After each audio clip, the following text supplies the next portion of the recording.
Who game? Yeah. What game? I don't. I'm just saying. Is there one that people play? There's quite a few actually. Yeah. It's the Yeah, biggest one there's quite right a now. few. Are there any Fucking good hell. ones? Yeah, that's a better question. The old adventure games that they did for when Matt Smith was the Doctor were really fucking good. Mm. They did 4 of them. They were like free for the PC. Mm. Then they did a PS3 game and all that. They did games for the Wii, and like the DS and stuff like that. Then they did one for the PS4 and PS5, which was shit. It was like a VR game that they then converted to like controller. But it was like really shitty. So you can imagine what like VR graphics are like anywhere. Oh yeah. It wasn't, you know. But like years ago, they used to have like their own website on the BBC, and it used to be like full of like browser games. You know what I mean? Flash Like games, shooters and like stuff like that. It was yeah, it was full of them. So fun. that's what we had when we were in school. You know. Play some Doctor Who Flash games. Hell yeah. Yeah, man, it was good shit. The adventure games, funny enough, they were used, especially the 4th one. No, there was 5, sorry. The 5th one, which was around the gunpowder plot, was used in schools for historical lessons and stuff. They just trimmed out a lot of the sci-fi elements and used it as a way for teaching, you know, in a fun way They for took kids and stuff. a Doctor Who. Oh, interesting. So, Interesting. which is ass. Which is Ass. It's fucking shit. John Walker wouldn't save that movie. Oh, did you God, check yeah. your stuff already, Ty? Yes, Braden. Don't say it like that. Fuck you, Braden. Oh yeah. I should really get got breaking news, boys. I've already put in chat, but yeah, baby, my mood's good today. Yeah, baby. The hair on her arms and legs really bothers me Yeah, for I some don't reason. like that. I'm gonna try to cut that off. I don't. again. I don't understand. Oh, I mean, I get that it's like they're trying to be comic booky, but it doesn't look good But it's here. not. Yeah, it's very ugly. It's like she just glued it to the back of It her. just looks like she has hairy fucking forearms and calves. She's got long cat hair hanging out of Ugh. her limbs. You wore a You bad know, it Monday won't look shirt, like but shit. it's not even Monday, brother. The Wrong day to be wearing. The wrong day to be wearing that.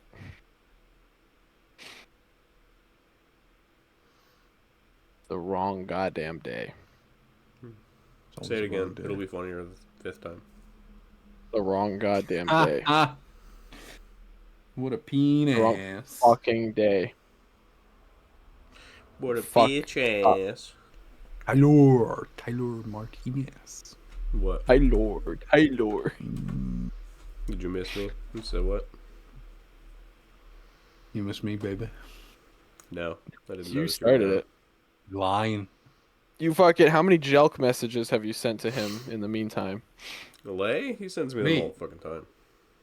Yeah, he does. Hold He on. fucking. He had a rant. He had a rant with me today. He had a little fucking. I don't know. He got Was it mad a at me rant? today. Oh, He got mad. He was like, No, it wasn't. he sent me the Krampus post, and he's like, "Wait, what the fuck is Folix and fucking Javik and fucking what'd you say, Cade? Who the fuck did you say? I said Vark. Vark. Fucking Vark. faulty. Fuck. Yeah, Vark. Vark. And I'm like, bitch, that ain't happening. And you're like, fuck. No, these are my exact words here already. I said, where the fuck is Farlix blood? Or Javik? Never mind the other goons. I want to see Vark and the boys make the list. And Bram was like, they ain't on it. I was like, absolutely shambles.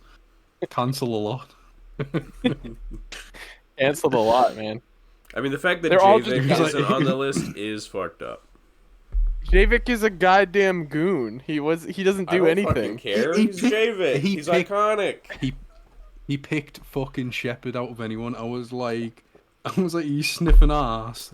Fuck Brother, the there are one-eyed freak. there are Block one of your characters peeps who 1 have minute. less. There's like characters who have less screen time that I've drawn over him. Yeah, Fucking Malcolm's never spoken once in his life. fucking, he's only appeared in what, the fucking like montage scene of reactions to in the COD finale. Yeah, and he's in the background. He's not even involved. He's not even But the character that talks in that scene. It's some fucking alien No, who's on a date. Yeah, I only put Check that. it I out, only you I just wanted to give Aiden another character representative. That's it. You really. should have had date guy from the scene.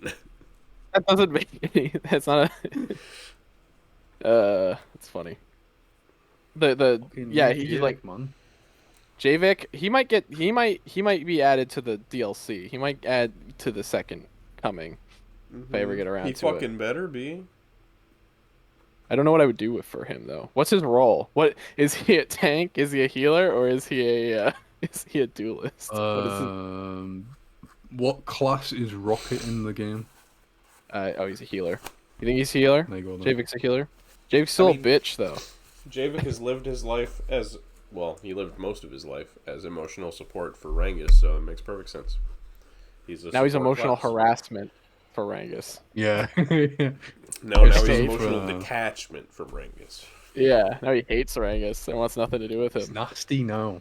He's He's a little some nasty. balls. He's evil. He's gross. I love that quote. He's He's gruesome balls. He's evil. That's a good way to describe any character. Yes. He's gruesome balls. He's nasty. Gruesome He's balls. fucking He's nasty now. He's nasty. He's nasty. He's a little he's toxic as hell. I Listen- won't lie. No, man. Listen, right. He stole a fucking apple, got locked up for it, and fucking dismissed Rangus as his friend.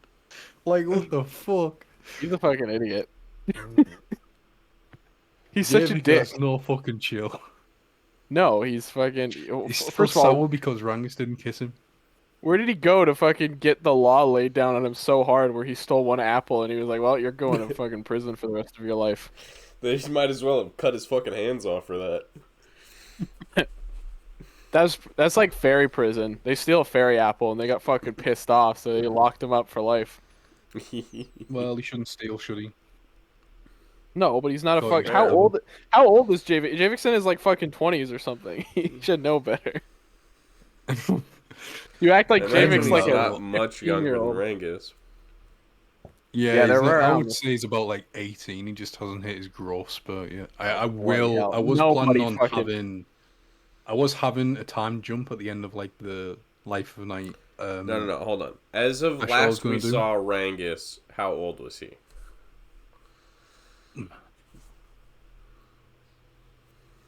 Are we? Which? Hold on.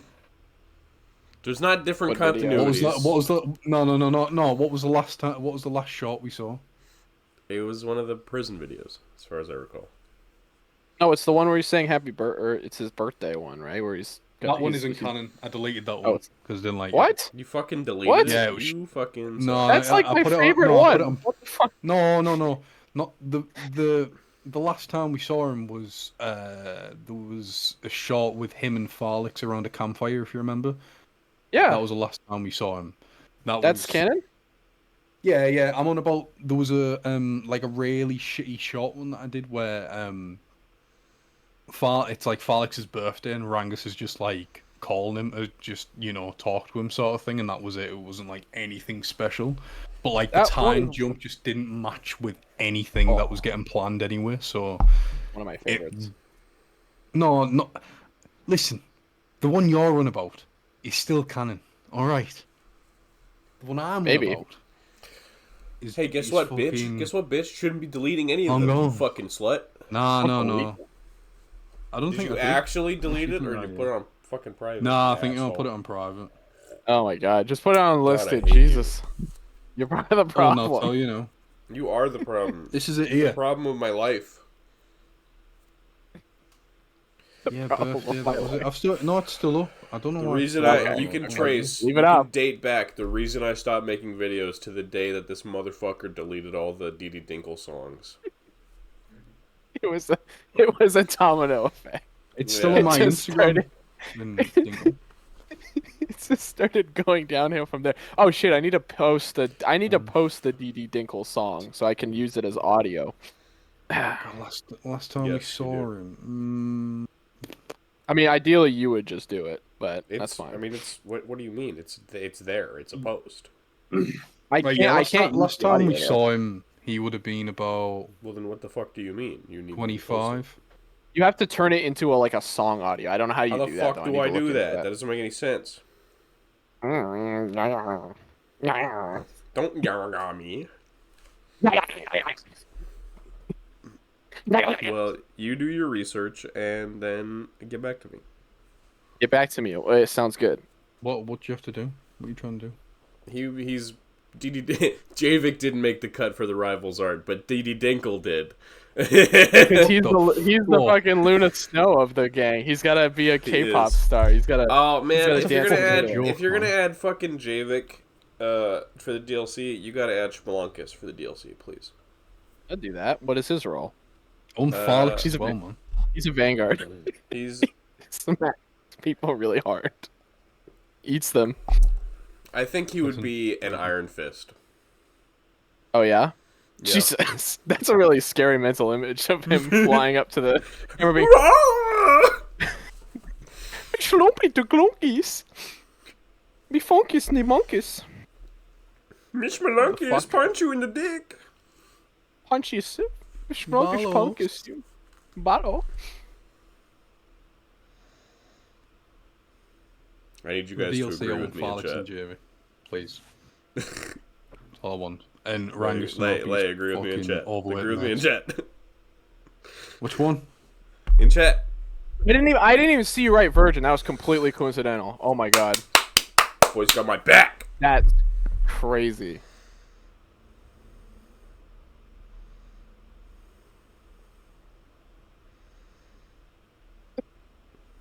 Is Cat hotter? She's hotter.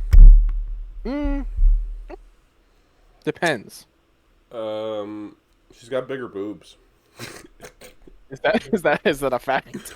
I would say It depends on the that's continuity, probably... Tyler. It depends on the continuity.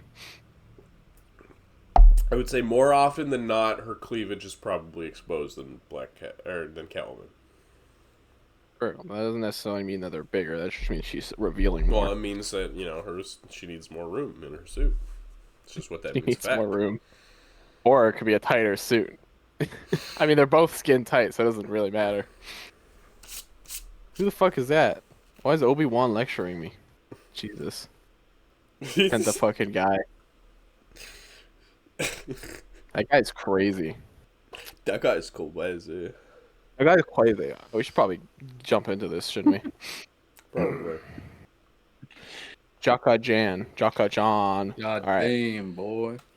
God damn. Shotty's got a big ass butt. God damn. She's got a tutor on who? Hooter on Hooter. She got a tutor on that hooter. God damn. Ugh. Ditch! Ditch, what are you doing? You've Dad, been you sending me got a so many tutor on that fucking Hooter. Red Dead memes lately. What is going on with you? They You're just fucking, keep you're on showing the up. Red I Dead. don't know. They keep getting in my feed. You just because you sent me like fucking 4 or 5 of them in the last couple of days. They're so fucking good. I'm not complaining. They're I've great. been sending them I like delay the one as with, well. I like the Jack one where he's like, I'm dying. I'm fucking dying. I'm dying, sister. I'm dying, sister. TB. I got it from TB. beating a man to death. Jack's a little Fucking bitch. great. Fuck's sake. There's this one video of Jack like jumping on Arthur's back and trying to beat him up, and then Arthur just starts swinging him around. What the fuck am I talking about? Oh, can we start? I'm gonna lose my fucking mind. Welcome to the Geek Podcast. My name is Tyler, also known as Barnaxide. Joined with the man whose name starts with B. Brayden. The man whose name starts with L. Leighton. Look who it He's is! Back! He's finally here! What? He's here. Oh my god! What? It's going to start raining for the next 7 weeks, boys. That's it. You know, the heavens will open. I'm back. You a curse? Is that what's happening? Yeah, right. You're a curse? No, man. Or are you Gonna trying? feed Are the you? land. Oh, you're It's about to start. Okay, you're He's saying it's flooding. about to start raining men. Hallelujah. Gotcha. Well, that's a possibility when I'm about. You know. How you been? How you been, buddy? It's been like 3 I've been months, well. 2 months. Yeah, been It's super been like busy. 17 months, dude. What the hell? A lot of Been work. fourscore A in lot of 7 years. Oh yeah. No, I've been pretty well. Been trying to just focus on my health and shit. So I haven't really had chance to get on talk about stuff as much as I've wanted to. So yeah, glad to be Well, back. Chose a damn good day to hopefully. return. Yeah, boy. Finally got some good shit to talk about. Yeah, boy. Yeah, boy. So, All right. Oh well, my god. oh yeah. what we got for pickups? I got one thing. Like you got 6 things. I got 5. 5 things. There's something. I'm Ray, what you gonna. got? 2 things. 2. All right. So well, you I go first. will. You go first. I will start. On Amazon, there was a sale for this figure that I've been waiting to get for the right time, the right price. This figure went for retail for $65. I got her for under 30, so that was pretty sick. It is the SH Figure Arts Top 99 Sakura. I have the regular release. This one is based on the Top 99 art, where they did like this poll on the top 100 characters or 99 characters from the franchise, and so this is like this big fuck off axe she's never had before, but she had it in that art, and yeah, she's really cool. She's got like a winky face right now. You can't see, but her tongue's sticking out. There you go, and she's got this flowing hair, and the hair is actually really nice. She came with 2 heads, normal hair and then flowing hair, so it's got this like pale, sort of almost pastel pink down to a more saturated pink, and so I put the normal head on the other one just to make it better. But I like her a lot. She's really cool. Nice. Okay. I'll start with the thing I just got today. So this is another example of me. I don't know why I pre-ordered this on Amazon. I saw this, and I think I saw this go up for pre-order, and I was like, oh, this thing looks cool. And it kind of has to do with one of the topics we're going to talk about this week. It is the... Gooning. Yes. It is the body pillow. It's the Superman DC Silver Age figure. Hey. I mean, this is probably the best Superman figure they've done. I mean, it's really Fuckland figure. Yeah, right. The last one I got was the Hush one, and the Hush one is not very good. So there's just kind of like this is. I mean, we'll see, but because we don't know, McFarlane might end their figures or whatever. Well, but this is probably license, so yeah, it's coming to an end. I mean, this is probably the best it's gonna get for like a classic comic. I know I don't really care that much about Superman, but like I don't know, I just kind of wanted a classic fucking Superman. He's got a cloth cape, which is great. Yeah, that's what it is. Oh, absolutely, yeah. The Superman love is in the air, you know. Getting those vibes. I mean, that's pretty cool, right? I like Superman before it was cool, bitches. Yeah, you did. Yeah, you did. The face is like, well, you're not gonna be able to tell on camera. It's pretty. Actually, I'll send a photo. I just took a photo. Why'd you have to pose him with a snap neck? Oh shit! Also, I got show and tell. I got this fucking sandwich. Look at this thing. It's got tomato. Oh my god. It's got peppers. It's got lettuce. It's got onion. Fucking sexy. That looks too healthy for Braden. Review. What do you mean? I like sandwiches, bro. There you go. Yeah, we don't eat all this shit like veggie stuff. Fire. I do. Depends on what. Nah, man. I just had a Subway sandwich yesterday with the good, but it kind of looked like that actually. That's like pretty good. I don't know. So, I mean, it's DC Multiverse. It's whatever. You know, articulation's still bummy as hell, but it looks pretty good. Gives you all the colors you want. He comes with these fucking dumbass cards that I'm never gonna do anything with, so that's cool. That was the first thing. All right, well, that was what I got today. They finally made the fucking hinge joints in the wrists the right fucking color. Oh yeah, they did. Look at that. They're white. Although it's kind of gross. I still have my Aw. Hush.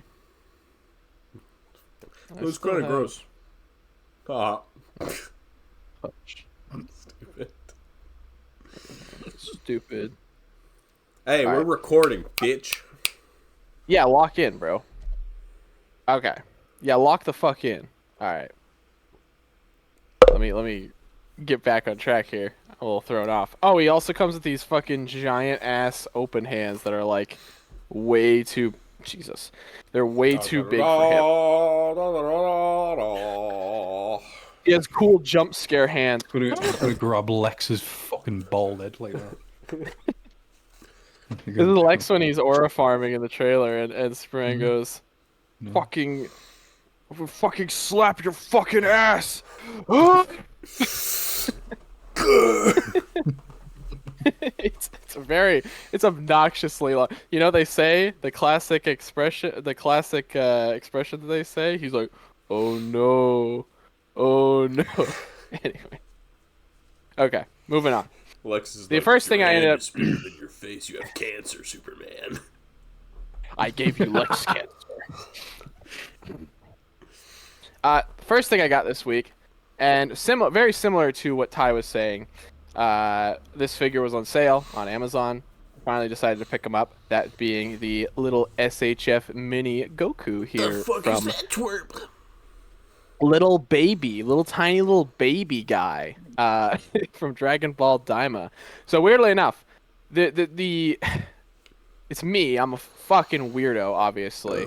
Yep. So my process of getting this figure was very strange. So while I was drawing Chorus, when I draw the characters, I listen to music, and for some reason, I ended up listening to the Daima opening and listening to it over and over and over again. I'm like, this is a pretty good song. That in turn inspired me to get this figure because I saw he was on Amazon for cheaper price, and then that in turn inspired me to actually start watching the show. I'm like 8 episodes in now or something, and it's been a very fun experience. This guy's really fun. He's got really good art. Like he's got surprisingly good articulation for what you expect for something this small. Dude's almost the size of a minifigure. Well, he's bigger than a minifigure, but like he's closer than you think. It's really weird. Honestly, this hasn't like scratched that itch for a classic Kid Goku yet. I'm still waiting on that exclusive one.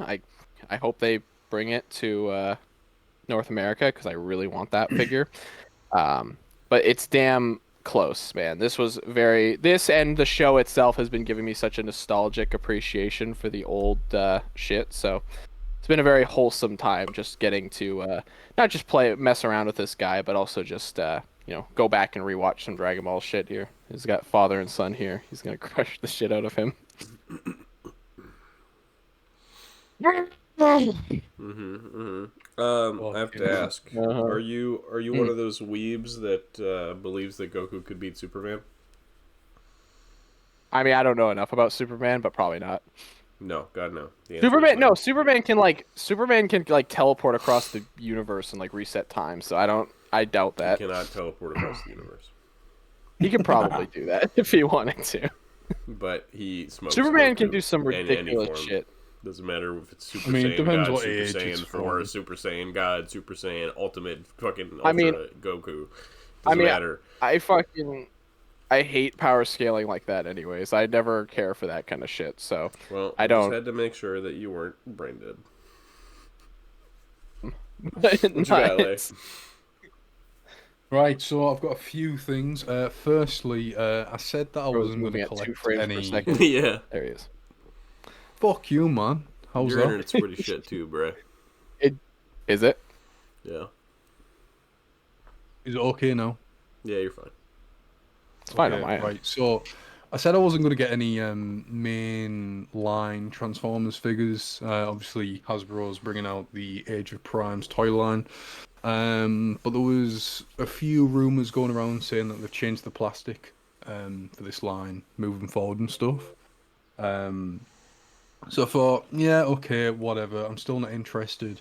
And then the first wave started to drop, and the only figure I'm planning on getting, or that I've seen of any interest, is Prime. Remember Prime? not the best light to use because it's white on white. Gotta say, Also, half of your face is fucking bleach red.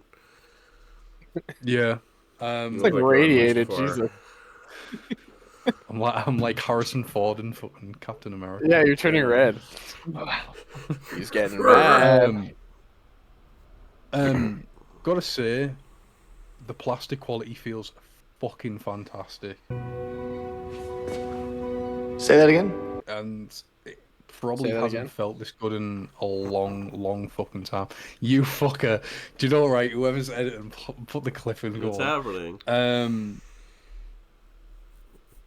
I can't help So yeah, I don't plan on getting the other 13 primes or anything like that. I just really like the look of Primer. He's the cool. original bearer of the Matrix. He also has the Matrix on his sword, so that's what powers it. Oh, damn. His alt mode is just a Cybertronian vehicle. It's nothing too special, but he was the only one out of Wave 1 that I really wanted. And I thought, do you know what? They're out.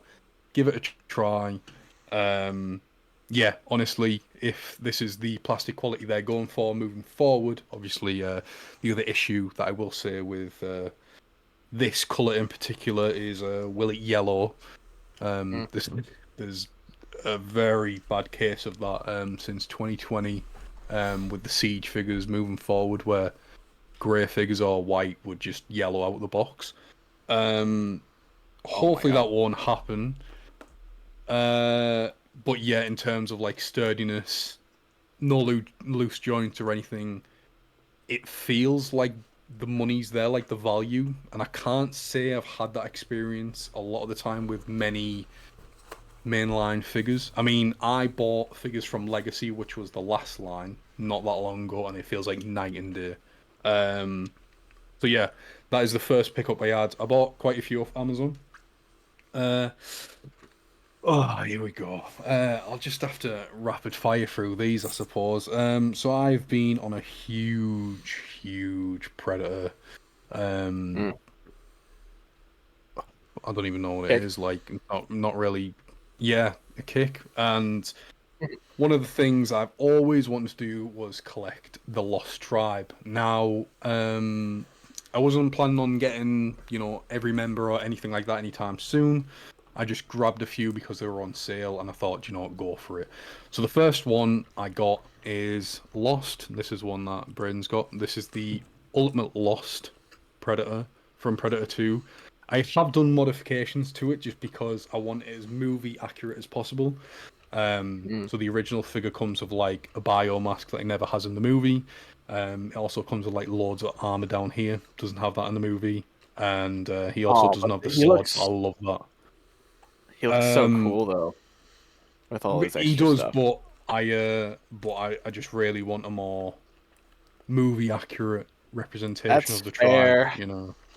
So he's fantastic now that I've modded him. When I first got him, I wasn't too sure on him, mainly just because the armor would kind of do this irritating thing where it wouldn't line up straight on the belt, so it would go like crooked, and then the lower torso would like go out with sync, like it wouldn't line up with the top, and it was just like you're battling like the plastic between the thing. It was just it wasn't any good. So I made the sacrifice of cutting it down, and well, he's far more screen accurate now, so very happy to have him. One that I wasn't too fussed on, but he was like the cheapest out of the bunch, and then I got him and I thought, I really fucking love this figure, is Scout. So he comes with his sniper. Widowmaker ass gun, Jesus. So also gets the little stand. He can two-hand it and whatnot. He's again a fantastic fucking figure. Like this is the reissue version of the Ultimate Edition. So the paint apps are far better. The head sculpt is a lot more cleaner. I will say I've been incredibly lucky with quality control with these figures, so I can't complain. There is one that I will complain about because I had to fudge it a little bit. But Scout, you may look at him and think, oh, it's just the jungle hunter in the Predator 2 armor, which it kind of is, but giving him like the sniper and stuff and like the bloody blades and whatnot just gives him a lot more to him. So love him. I mean, I love all these, but you know, the main one that set me off was Greyback. Now, Greyback is the elder of the Lost Tribe, and I fucking love this figure so much. I've wanted him for so long. He's one of my favorite Predator characters in the entire franchise, and he's just done exceptionally well. He's got his little cutlass on the side. He's got his pistol. He's just a fantastic fucking figure. This is the, like I say, this is the one that just set me off. And at first I was like, oh, I'm not too sure about it. You know, it was kind of that thing of where you get too many items and you kind of like picking between them and you're not sure how to feel. I kind of had that effect on this guy, and then I sat with him for like a few days, and I was like, no, he genuinely is like really fucking good. If I was to recommend any of them, it would be this one. He does use the Jungle Hunter's body, but that's just how he was in the movie. And he's also got his little piercing on one of his little tusks, and that is die-cast. So I love him. He also comes with a light-up mask and his comic mask. So he comes with two different masks. One which is film accurate and one that is comic. Next, I got Guardian. Guardian comes with a big fuck-off arm cannon. I haven't got the blast effects on it because it weighs the arm down. Now, this is the one that I had the QC issues on. And it was this arm in particular. The joint just was fused together. It would not move whatsoever. I heated it up. Everything wouldn't move for the life of me. Tried to pry it open ever so carefully. The peg just fell straight out. So I was like, right, great. So I put it back together and it just lost all friction to hold itself up. I was like, well, this is just, I'm not getting anything from this. So because the joints are double jointed anyway, and my plan was to keep the cannon on him regardless, I have ended up gluing the bottom hinge joint for the elbow, just so he's kind of got this angle, and again it just helps with stability in terms of keeping the weapon up and whatnot. But he's probably my least favorite out the bunch. So yeah, there's 10 members of the Lost Tribe and I've only got 9. Oh wait, I got Snake as well. Completing all 10 of the Lost Tribe from Predator 2. This is the second time this year that I have been able to fill a huge part of my collection. And he ended it off with my least favourite. So he's fun. I like the soft goods on him and whatnot. I like the fur. But yeah, I wasn't going to get him, and then Aiden convinced me to do it, so I was like, do you know what, fuck it, let's go for it. And yeah, a lot of money spent, but I finally got all 10 members to the tribe now, and it's just a massive tick, for the collection that I'm incredibly happy to have. But yeah, that's been my busy week of buying shit. I'm not buying anything fucking else now until I really, want something.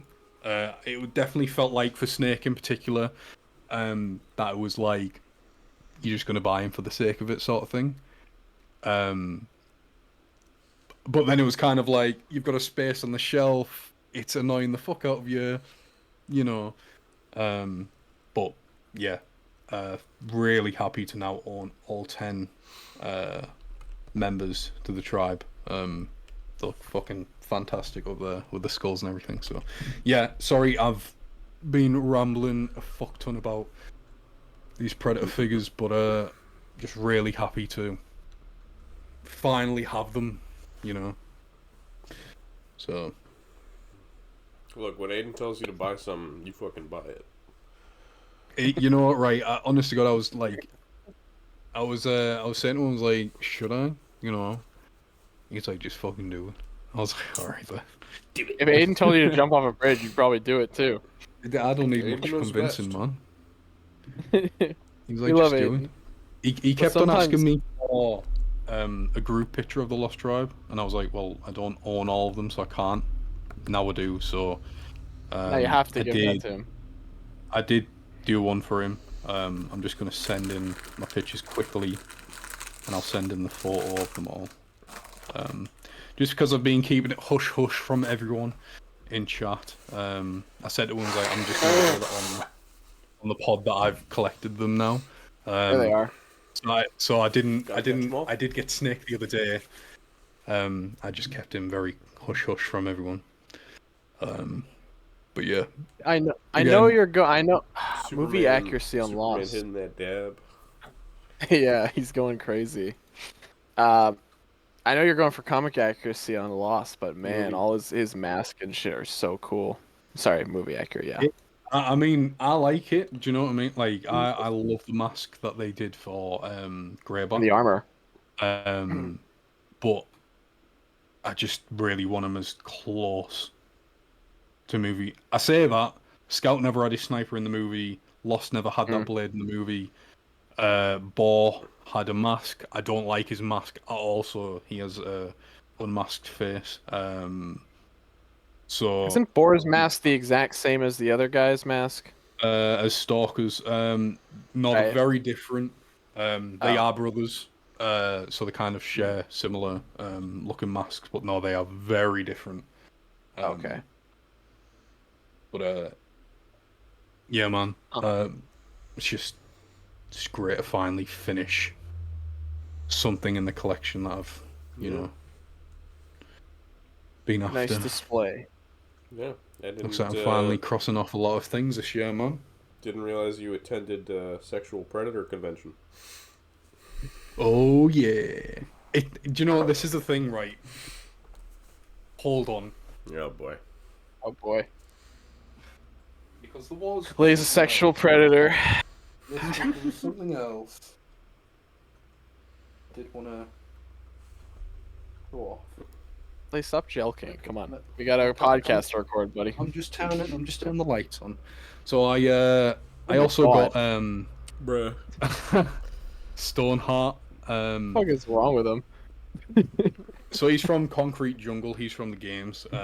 He's like a cybernetic predator. I'm not going to waffle much about this guy because he was definitely one of them purchases that I bought, and I was like, yeah, you've just bought that for the sake of it, aren't you? Just because it's a big I'd buy fucking that. bastard. Yeah, just because he's a big dick. Look at him. Yeah. Fucking But He's got radiation in his the fucking head. fucking these LEDs are fucking ridiculous.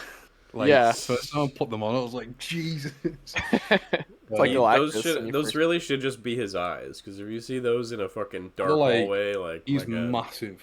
That's insane. Yeah, That's he's huge huge. shot. he That's could lift one of them gigantic. up by the fucking scrot.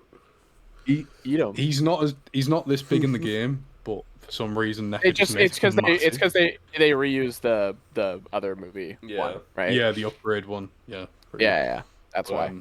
he's a I fun almost got figure that in one. the game, but yeah. Sorry, Got mate. no- I know I got no don't check, play bro? with you enough, but Mm-hmm. you can just stay there. No, actually, I got a fucking milkshake, boy. Got a milkshake, boy. I've fucking been waffling for ages. Yeah, you have. That's usually what happens. Well, it's okay. Don't come on for ages and then I fucking waffle for ages. Yeah, last time you were Thankfully, that fucking on, stands. there was a big break and you wanted to talk about like 12 fucking show and tells. Yeah, man. Bray, So that was that. catch us Yeah. up on The Last of Us. Oh, yeah, I was surprised you wanted me to talk about this. Well, Yeah, there of is. course I Are you still watching it? There's a He caught good. up? I Alright. did not catch up. I watched 2 more episodes. Oh, okay. But I'll tell you about those 2 episodes. I watched episode 3 and 4. So 4 is more interesting than 3, but I'll talk about both of them.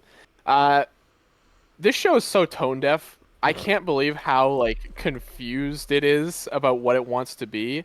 So it's been a long time since I played the game, so honestly, a lot of like my memories are starting to be like, did this happen? Did this not happen? In the show, there's like no urgency to like get revenge at all. There's like a 3-month time skip where they're rebuilding the town and everyone's getting ready and Ellie's in the hospital and then the psychiatrist goes to see her and she's like, "How are you handling things?" And Ellie's like, "Really fucking good. I'm doing great." And she's like, "Well, that's great. That's great to hear." And then Ellie goes to Joel's house and fucking cries and it's like, yeah, obviously. Uh and then Dina's like, "Well, I've been holding information." Obvious moaning noise while Bray's talking about The Last of Us. Why the fuck? You guys are dicks. I can't. They're chatting too much. I can't focus. Okay. They're yapping too much. Uh, Episode 3 was a lot of like just weird things. Like, so they go to like, so Dina's like, "Yo, I got some information on who these guys are. I've been holding that from you for months because you were injured. But let's go after these sons of bitches." So Ellie's like, "Okay, cool." They go to ask Tommy if they want to join. And Tommy's like, "No, we gotta take care of the town. You know, Joel died. You know, my brother's dead. That's okay. I gotta. My wife says I gotta stay home and take care of." Yeah. They might be building. Fuck off. Fuck off. Fuck off. Jesus. Can't lock in right now. So distracted. What's up, bitch? It's hard. There's fucking Discord sounds going off my ear every 2 seconds. Baby. Okay. The worst fucking episode ever. It's just shit like that. Like everyone's attitude. This show is also like it takes everything so lightly. Like it's like you don't feel like Ellie gives a fuck about this. She's just like mad. She's slightly upset about this. She's not like fucking on the revenge path to kill Joel, you know? Or not kill Joel. What the fuck am I talking about? Are you dead? He wants to kill Joel. No, you know, kill Abby is what I mean. She doesn't feel like she's that mad about it. She's like cracking jokes the whole time, and she's like, "Yeah, we're going to Washington. Let's go, my wife. Let's go on." Hey, it's so strange. And so episode 3 was just kind of like, yeah, whatever. It was a lot Weren't of they not just even nonsense. officially a thing until like episode 3 or 4? No, they weren't a thing. They did like sleep. They slept in the same. They kissed obviously in episode 1, and then or episode 2, whenever that was. They kissed, and then in episode 3 they like sleep together, and they almost get romantic, but then they don't. And that's basically episode 3 is pretty uneventful. It's mostly just let's go to Washington. And then episode 4 is really cool. There's a lot of cool stuff to talk about with this episode. Not because it's good, but because of the behind the scenes about the episode. But I will say they start off with this weird flashback of Isaac, who's like the villain, you know, the guy who's like the leader of Abby's group. He gets a weird flashback where the guy that also fucking bonks her in the game. No. That's well, what's it? That's oh shit, I don't remember his name. Jason, Whatever, doesn't matter. You got that look to No, it's like Owen. It's Owen. Owen. No, it was not. It was no Owen bonking scene just quite yet. Oh yeah. No, Isaac's the bald leader guy who's like evil. The opening scene's so strange because there's these military guys in a truck and it's like a flashback and it's Josh Peck from Drake and Josh making fucking sperm jokes, talking about guys jizzing, and I was like, what the fuck are we doing? And then Isaac's just in the back like, I've been here before. It's like, okay. And then they get out of a tank, and then he closes the door and throws a grenade in there, and then they all die anyways, and then he joins. It was the weirdest, like, this is our introduction to this villain. They do this twice. They have 2 introductions to this character. I don't think we needed 2 of them. You could have just done 1. Because the second scene is him sitting in a kitchen. Evil the motherfucker is, man. Oh, this is how evil he is. In this scene, he's fucking sitting in the kitchen, heating a pot, saying like, I went on a date back before the outbreak, and this girl, she didn't know how to cook, so I offered to cook for her. It's like, what the fuck are you talking about? And then it looks down. He takes this pan. There's a naked, they're called the scars or whatever. There's this naked guy. You see his cock and balls and everything. He's just sitting there all beat up, like. And then Isaac's like, hold out your hand, and he just burns his fucking hand with the pot, and it's like, okay, why?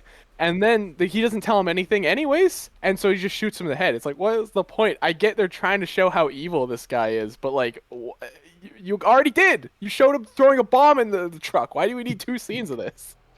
Put it on his penis. Show what evil he is. I thought that's where he was going. I thought he was gonna like burn his cock off or something. Put his penis. He's fucking willing. He's like, give me your ass. I will burn this. Give me the sack.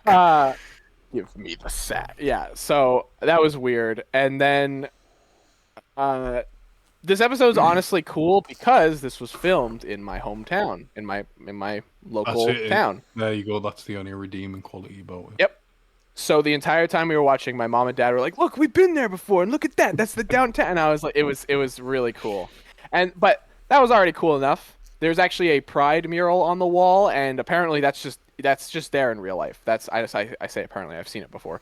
It's there in real life. It's not for the show, which most people watching the show is probably like, oh, it's woke, but like that's already there in real life. Oh, the apocalypse would have took that. Oh, Canada's woke. Canada's so fucking woke. If you complain about this episode, about the show being woke, I have bad news for you, buddy. The show is going to upset you. A lot of times. Also, I need to point out, there's also something interesting. I forgot to mention in episode 3. The old guy who makes fun of Ellie and Dina, and then Joel pushes him. That guy gets like a weird redemption for some reason. It's really strange. I don't remember if that happens in the game or not. I genuinely have no idea. Because he's the one who helps them get out of the gate, of the town gate. And he's like, you guys gotta go get revenge for killing Joel. Bitch, he pushed you on the ground and broke your leg. Why are you like my homie Joel? Go get revenge for me. Okay, yeah, I wasn't sure. It felt really out of character for this guy. No, he was like really in the game, shockingly, Ellie has agency and just leaves on her own. Yeah, she doesn't do it. She waits 3 months, and then they have to have a town council meeting, and then they all reject her idea, and then they go anyways after 3 months. It's silly. But anyways, so yeah, watching them explore the town was really, really cool because we were just like, look at that! The best thing, though, the coolest part was when they go into a record shop. And it's one that I've fucking been to before. I've been inside there. I've seen it before. And I was just like, man, that is so cool. I didn't know they were going to go inside and like change a building. That was so cool. So that was definitely the highlight of the episode for me. I was just like, wow, that's really neat. I don't know. That probably happens all the time for shows, but this was the first time that I was really just like, wow, that's really cool. Goddamn cool. Maybe very happy. But then you've got probably one of the best scenes of the episode very quickly becoming one of the worst scenes in the entire episode. So, Ellie and Dina are running in the train tracks. There's zombies everywhere. She puts out her hand to like let go. She gets bit in front of Dina. Dina's obviously freaking the fuck out, like, oh my god. The actress for Dina, so fucking good in this scene. She's staring at Ellie like horrified, like, I have to shoot you. I don't want to do this, but like she sold that entire scene. And then she's like, you tie me to a chair, I'll wake up tomorrow, I'm not infected, we're good. And it happens. They wake up, and then Dina says, I'm pregnant. And instead of Ellie having a normal human reaction, she immediately lunges at her and they start fucking. It is so tone deaf. I cannot believe how... I'm pretty sure Ellie in the game reacts like a normal human being. Like, oh, that's fucked up. Yeah, she gets why mad would about you... it. Yeah, as you would in this situation. Not in this game. She's like, I'm gonna be a dad now. It's like, what the fuck? When are we gonna be a dad now? It was crazy to me. I was like, this definitely didn't happen in the game. It's like, It's so everyone's like, this is really nice to see her react like that. She's a good parent. It's like that's not what this is about. She's in deep in fucking enemy territory where people are gonna blow her goddamn brains out if they see her. You should not be celebrating like, yes, daughter together. So we're gonna watch more of this show, but man, it is just all over the place. It has no idea what it wants to be at this point. I'd argue at this point, as bad as the game's story is, at least it knows what it wants to be. At least it fucking has a consistent angry tone for the most part. This one does not. They want to have it both ways. Once the game switches to Abby, it falls apart. But I mean, right on that journey with Ellie and with Tommy, at least you feel the same motivation that the characters feel. Ellie's just having a good time in fucking Washington or Seattle. She just wants to have some fun, hang out with her girlfriend, make out, dab a couple guys in the head. I'm gonna be a dad. Yeah. So man, what a shit. Good. We didn't even finish the episode. We got like 12. We were like 12 minutes left, and then my dad had to go to bed. So we're gonna finish it eventually. Maybe, I don't know. They're still into it, I guess. But I'm sitting here on. I mean, I wasn't even gonna watch it. I was honestly done. I was like, you know what, we can go on. But they really wanted to watch this, so that's the only reason why we continued. So, yeah, it's a bit of a shit show. Bit of a shit show. Get it?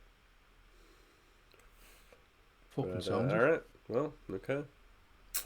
Yeah, sounds pretty rough. I mean, I never finished the second game. I got fucking far too depressed. I was like, yeah, this is shite. So I can't really comment. Fair. Get that fucking mic out of your face, boy, because you need to talk about Doctor Who. Don't hide from us. You're talking about Doctor Whomst. How's that? Is that any Who better? cares? Yeah, who cares? You need to tell me, is that okay? Yeah, it's I fine. ain't complaining. Yeah, man. I was gonna come on this podcast and be like, the show's gonna get cancelled. There's all this speculation, bitch. They came out today and said, yeah, that's not fucking happening. So, fucking swivel. I'm gonna go off on one because I've had to have 2 years of this shit from YouTubers who want the fucking show to go away and whatever, and just milk the fuck out of this topic for like the last 2 years because no one's had any idea what the fuck Disney wants or whatever. Yeah, it's not going anywhere. It's going to take a year off, which I expected it would. And it's just going to go back to how it was under the BBC. So fuck you, Disney. We don't need your money. Yeah, I wasn't surprised in the slightest that Disney's pulled out. In all honesty, I'm kind of glad. I would honestly rather it just go back to how it was. On the BBC, they have full control of everything. And, go from there. So there was there's been leaks coming out, and now this confirms the leaks. Now, obviously, you two haven't watched the show. You're not going to watch the show or anything like that. That's all just come out with it. Shooty Gatwa, who plays the 15th incarnation of the Doctor, is going to be leaving in 3 episodes' time, as far as I'm aware. Now, leaks have come out, and they have had everything right this season. Yeah, he's going to go.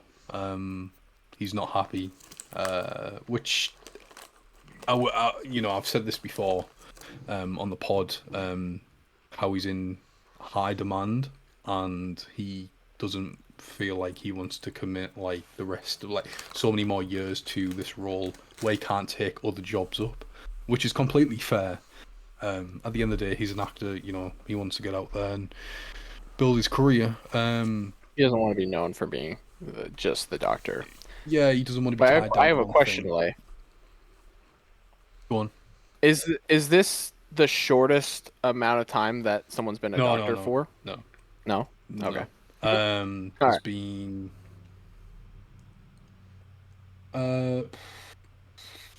John Hurt was the shortest. He only had 1 episode.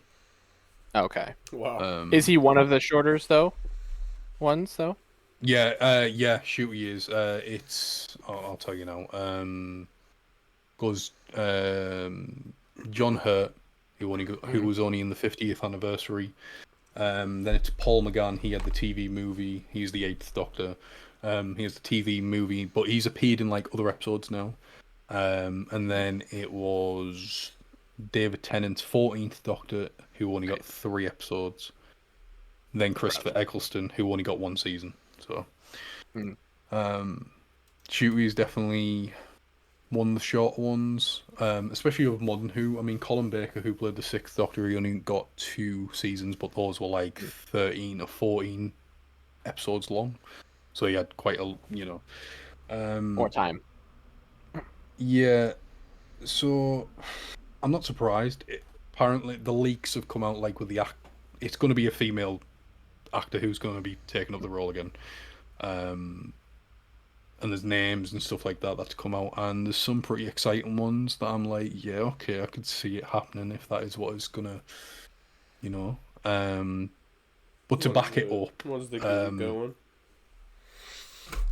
Oh no, I'll send you the list. Haley Atwell's fucking the Doctor.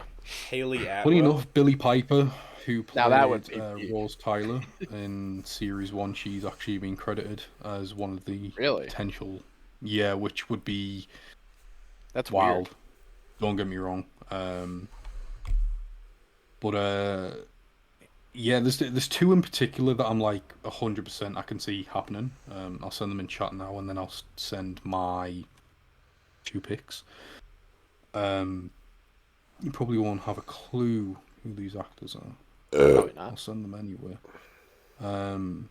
Oh, you're just gonna say. So the ones where I've just sent the Reddit leaks, but again, this is a leaker that has had everything correct for the last season and this season, so the odds on it happening are very high.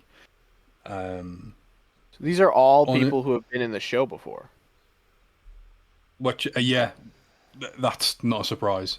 Who typically reuses a lot of actors, like Peter Capaldi, he had appeared in an episode with David Tennant, and then he was cast as the 12th Doctor. Interesting. Okay. Same for Colin Baker as the 6th. He had appeared in a 5th Doctor's story, and then appeared as the 6th incarnation. So it happens. Interesting. But yeah, I'm in 2 minds of if he goes, because I mean, I haven't been on the pod to talk about season 2, and season 2 has genuinely been fucking great, and he's been great this time around, and I kind of feel like it's this thing of he's finally set in the role. He's finally embodied the character, and he's gonna go. And I'm in 2 minds about it, because his first season was awful, like terrible. But this season, it's like night and day. I'm genuinely loving it. And a part of me would be gutted to see him go, but I don't know. Like I said, I'm in 2 minds about it. Like a part of me is like, if he has to go, if he wants to go, then do it. But don't Feels like he's just kind of getting started. Yeah.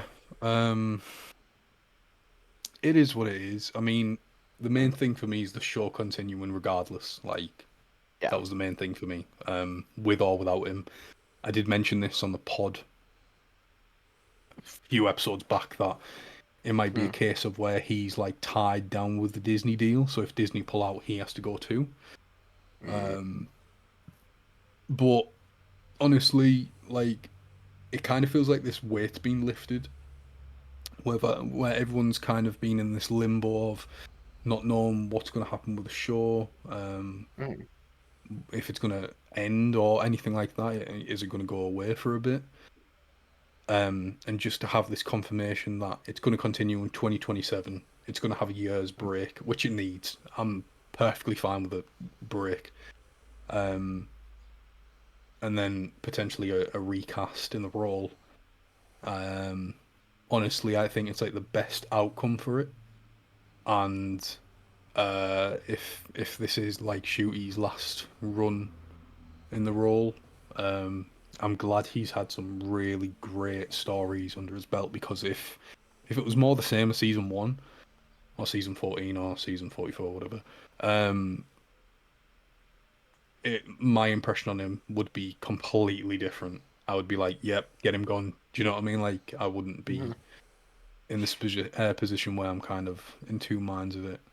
But it's just been honestly, it's just been really good. Like the fandom is just universally enjoying it, and I think the last time this happened was with Series 10 of the revival, which was back in 2017.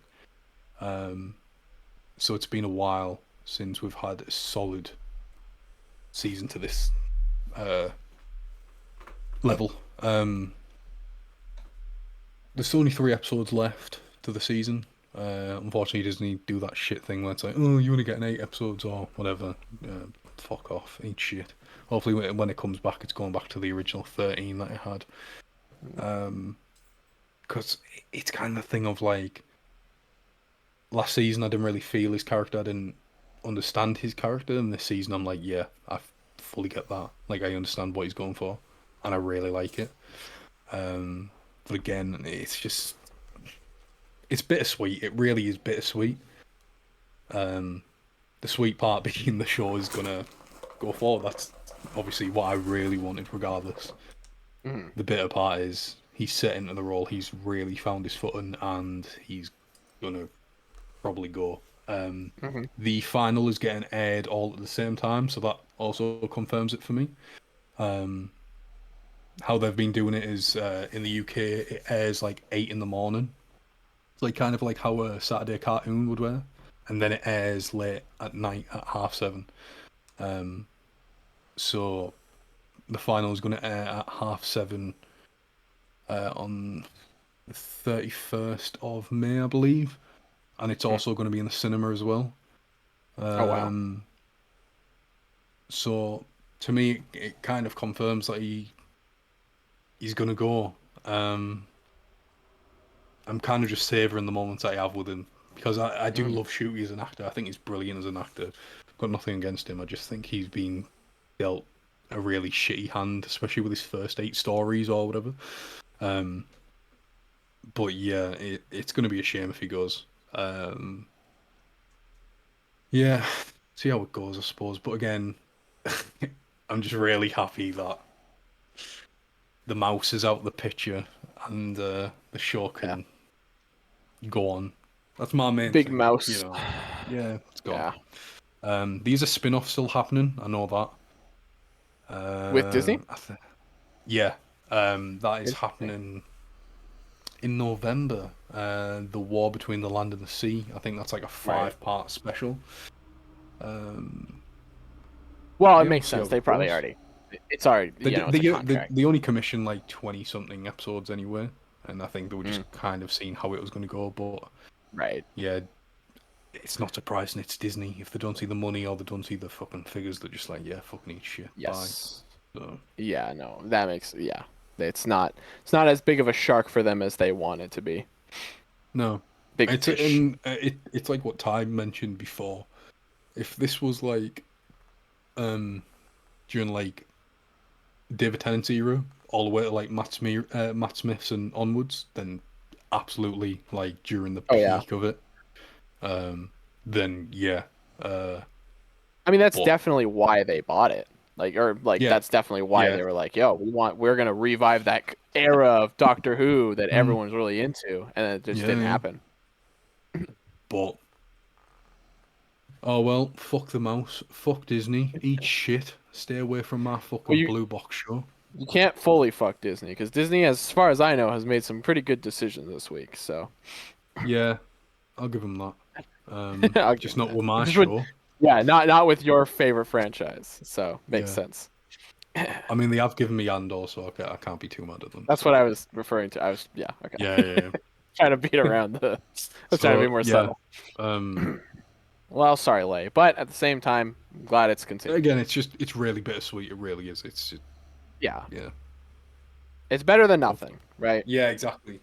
It's the perfect alternative for me personally. Mhm. I think everyone can agree. But again, I just want to say, fuck these YouTubers who have milked the fuck out of it and said it's going to end and all this shit and oh, it's woke and all this. Fuck off. dickheads. I'm just imagining you having like debates with other Doctor Who YouTubers, and you're like getting on live streams and be like, "It's not fucking happening. He's locked in. He's fucking locked in." You're just like getting up to like a big debate. How can I have done that? I can A see few it. live streams as of late as well. With other Really? YouTubers. Yeah. I knew it. Talking about the That's show. so funny. That's so funny. So Just getting into not like that grand though. debates. not like fucking arguing and shit, unfortunately. But if the final of the season shit, then yeah. There you go. You'll have something to complain about. Ah, fucking come on, man. Yeah. Apologies again for going off a tangent. I just really wanted to throw my two penny into that situation and that whole thing. Yeah, no. Well, unfortunately for you, pennies aren't in Canada anymore, so. What the fuck? If a man can't admit he has to shit, then a man ain't a man. Exactly. But if you got to wank, if you gotta have an honest to God wank, you can't up front just be like, yo, I gotta go to have a tug. You can't just say that. You gotta be a little subtle about it. Yeah, man. It's gonna be new Doctor Who in the morning. It's gonna be fun. Yeah, you get to watch Doctor Who again. Like it's like you're a little kid. Gotta stay off social media though, because it's apparently very spoiler heavy this week. What is the? I know you like season 2. What is the like fan reception? Do people really like it? Yeah. Genuinely, like people are loving this season. That's good. I've been seeing shit from it, that's how you know it's good. If I'm seeing stuff from season 2, like the animated guy. The last time people, like fans, general audiences, I don't give a shit what they think. Fans genuinely haven't been agreed on the show since like 2017 with Series 10 of the revival. And this is the first time since 2017 that the fandom is like universally like, yeah, this is good. You know, that's good. It's not just me being delusional or anything. No. I trust your opinion on Doctor Who. Which I'm glad about. It's nice to see people aren't arguing. You know, it usually happens a lot, which is shit. You might come out loving an episode and go on like X or something, and everyone fucking hates it, and you're like, yeah. You're like, was I the problem? Did I do something wrong? Am I stupid? Like last week was like the first proper divide in the fandom. Just people couldn't really. You either loved it, hated it, or just couldn't decide. Like it was kind of one of them episodes. I personally didn't care for it. It was just very dialogue heavy, and whatnot. But yeah, even like my girlfriend, she's loving it. She hasn't really loved a season of Who in a long, long while. I mean, we both loved when David Tennant came back. For the 60th. Those 3 episodes were fucking amazing. But yeah, that was probably like the last time I really fucking loved the show. And then obviously season 1 happened and that final, which fucking you both know how. We know how deflated I was. Yeah, you're a defeated man. So, which is it just baffles me because both seasons were filmed back to back. There wasn't any break between them. They were filmed like, so you'd think it would be more the same, and it just hasn't been. And it's like, all right, okay, something's been said. Someone must have been like, yeah, fuck what they're saying, you know. Someone's like, we gotta lock the fuck in. We gotta. They're like, bitch, if we want a chance to survive, we gotta fucking. What I will say, obviously, I don't want to drag on this like too much. If season 2 was the thing that Disney launched with, the situation would be completely different. I am fully like, I 100% believe that would be the case. Okay. It would be completely different. I'll trust you. I'll take your word for it. That's all I can do. But obviously, you know, the mouse wanted shit out, so the mouse He's got. I can be nasty with him now. Andor's over. You know. Well, speaking of the mouse, That's all you're. little known video game franchise that the mouse produces called Kingdom Hearts had some interesting updates this last week. So for the last 5 years, they've been developing an app game that is like a Pokemon Go ass walk around for you physically walk around and then you use that as a way to accumulate fucking goals or whatever, objectives, blah blah blah. It's one of those fucking games. And they had like they've had a few closed betas, and it was supposed to release like last summer, and then it was delayed, and it got delayed again, and then it got publicly delayed, and then just this week they officially canceled it, which is very interesting because they were radio silent on it for months. But then, as a consolation, they broke their silence on Kingdom Hearts 4, which they revealed in September of 2022, and haven't said a fucking thing about since, so it's been over, 1,000+ days since they said anything about that game. And they released some screenshots. Oscar, shut the fuck up, cat. Daddy's talking about Seriously, Kingdom Hearts. shut up. Bitch. Oscar, stop. Fuck it off. Why is he so shit. mean? Why He he's so mean wants to to him? fucking go outside. I can't do that right Oh, now. okay.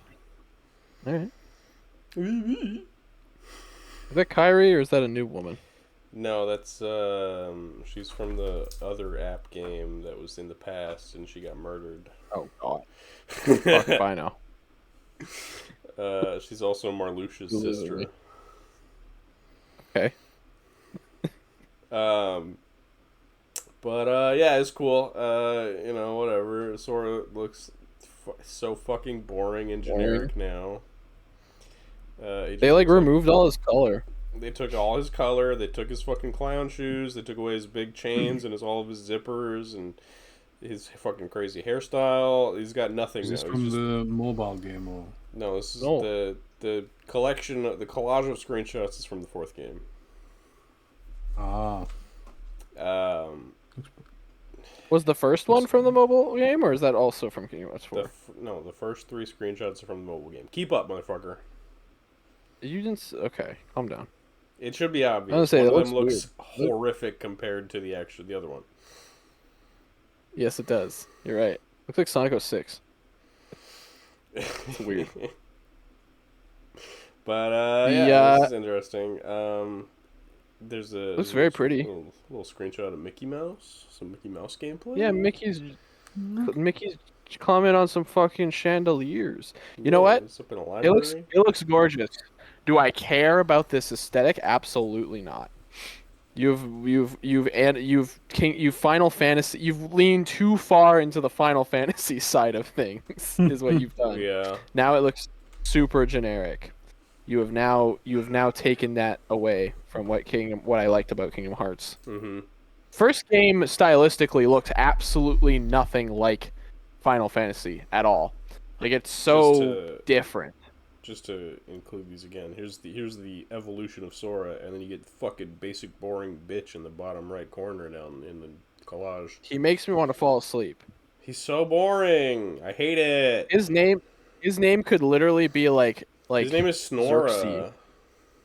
His name could be like Akira or some shit, and I would not bat an eye. It could be fucking Tai. It could be like Sai. It could be fucking anything. It could so literally. Lame. He's so lame. Look at him. Look at him. They've progressively made his hair. Look how they massacred my boy. Look how they massacred my boy.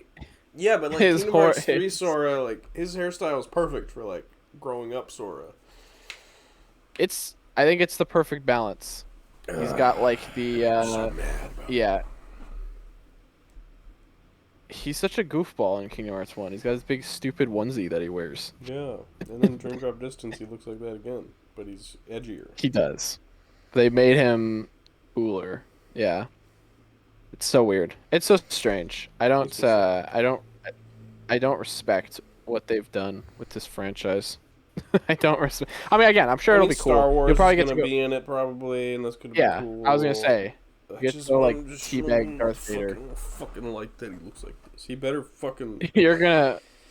He's in the fucking land You're of the gonna dead cry. or whatever, which is the real world for some reason. So, like, maybe if he fucking gets resurrected, he'll look like Kingdom Hearts 3 Sora again. But I fucking doubt it. I doubt it. I think that's too. I think it's too much. He'll fight Vader, and it'll be a cool anime fight, and you'll cry. He'll get a fucking lightsaber keyblade or something. It'll be cool. But, And you will cry.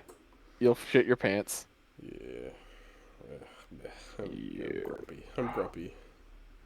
Don't be grumpy. I'm grumpy about it. You can't be grumpy. Yes, I can. Your I have every attitude right needs to to be be grumpy. more, your attitude needs to be Born again.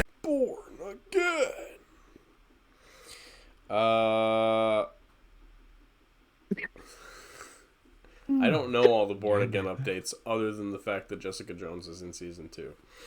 That's all I knew. I kind of assumed that Thatch was going to be here. But That's all I knew. yeah! Jessica Jones back, baby.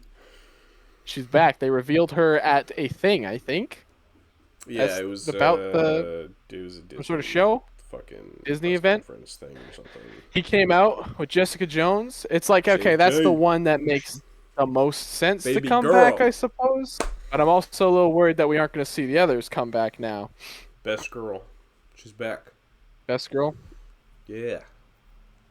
I'm so Best happy. girl. She was the one character that I wanted to see the most in the finale. I was like, oh, there's like a real possibility she could be in this, and she wasn't, and I was sad because I was like, the fuck world is you, better with her. man. She's Cherry's love interest.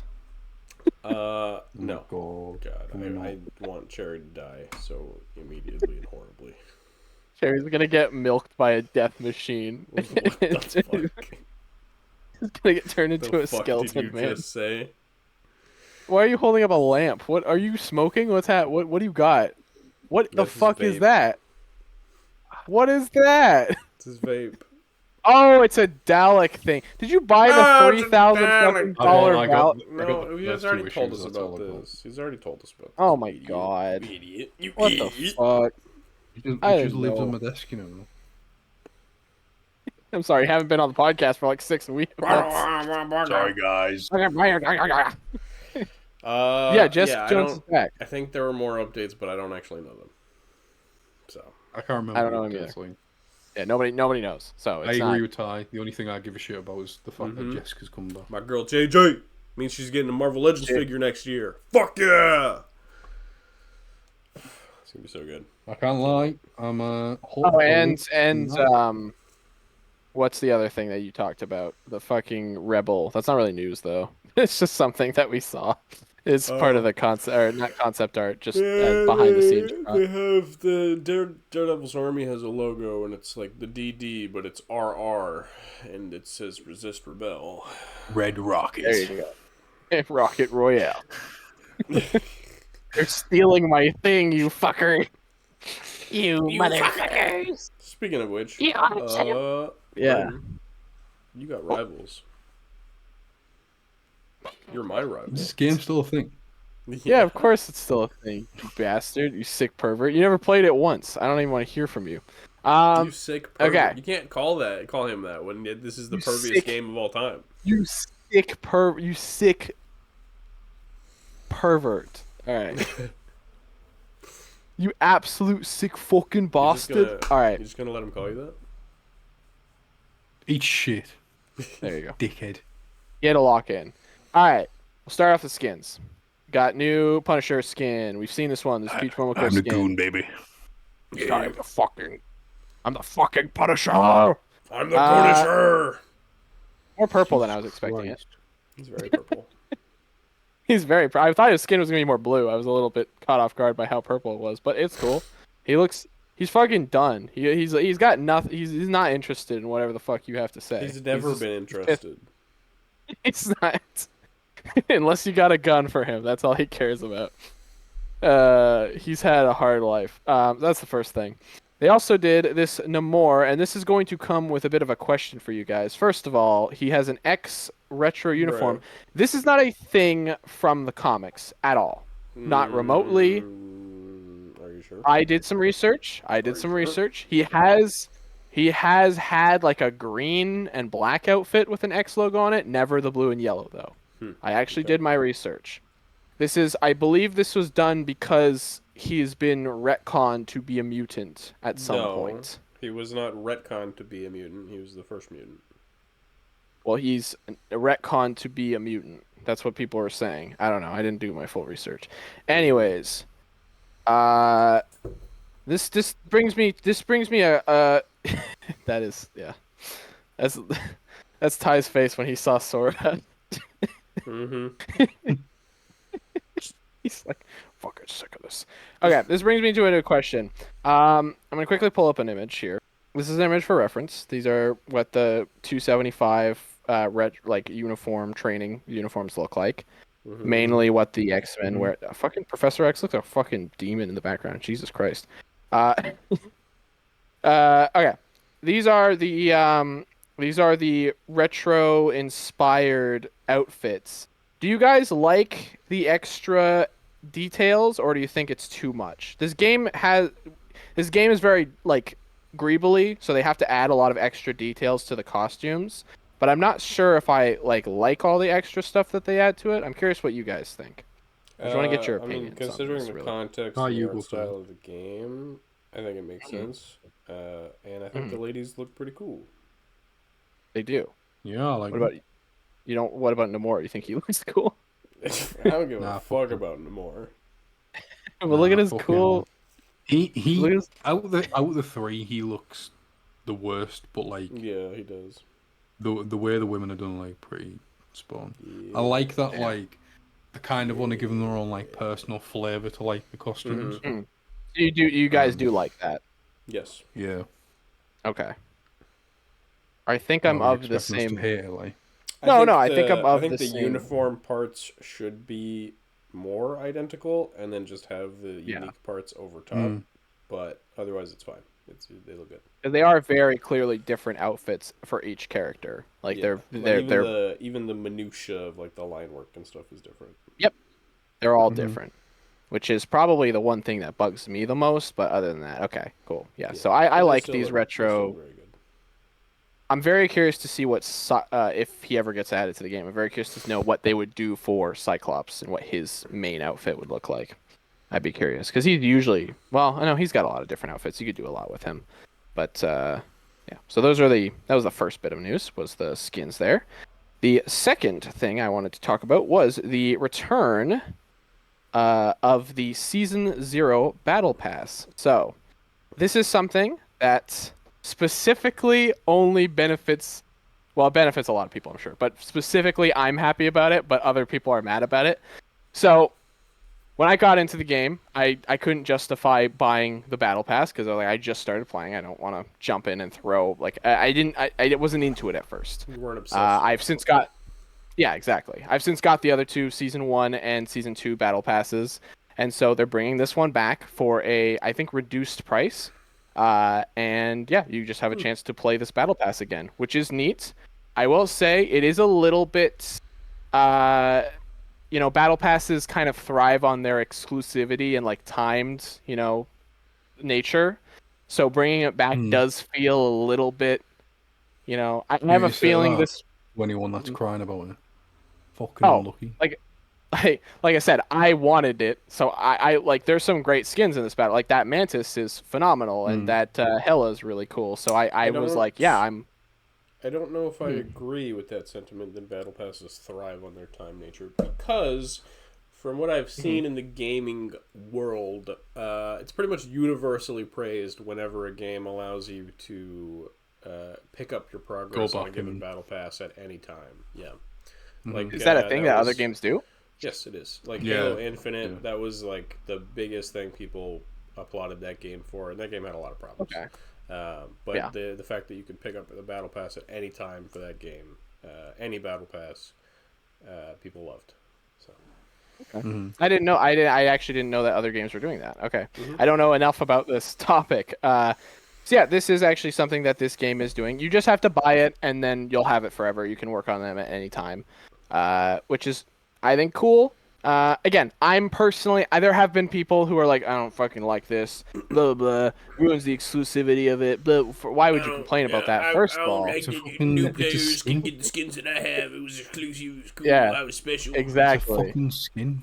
Doesn't mean Exactly. Yeah.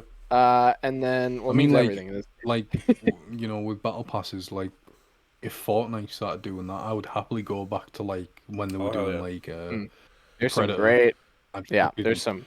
I want that skin, Like but I'll never get it. Predator. There's I have Predator. those. There's a Mando. There's tons of battle pass skins that what's the one that we always talk about? They're like Fortnite figures that have had skins that I've like Sky and like characters like that. Yeah, yeah. Absolutely. Go back for Sky and Tina in a heartbeat. The only way that I could see them doing it now is if the Lego sets included those characters. That would be pretty dope. If you could just get that character again, that'd be great. So yeah, I think it's cool that Season 0 Battle Pass is back. You know, gives me a chance to do that. That's very nice. There have been people complaining, but there's people fucking complaining about everything this game. So we'll get into the main controversy this week. There's a fucking controversy. What a surprise. This is regarded to be one of probably the worst decisions they've ever made. So they have a new event going on called Galacta's Gift. Basically, the game about a year ago entered closed alpha or closed beta, one of the two. Basically, it was the first time the game actually officially started launching for people.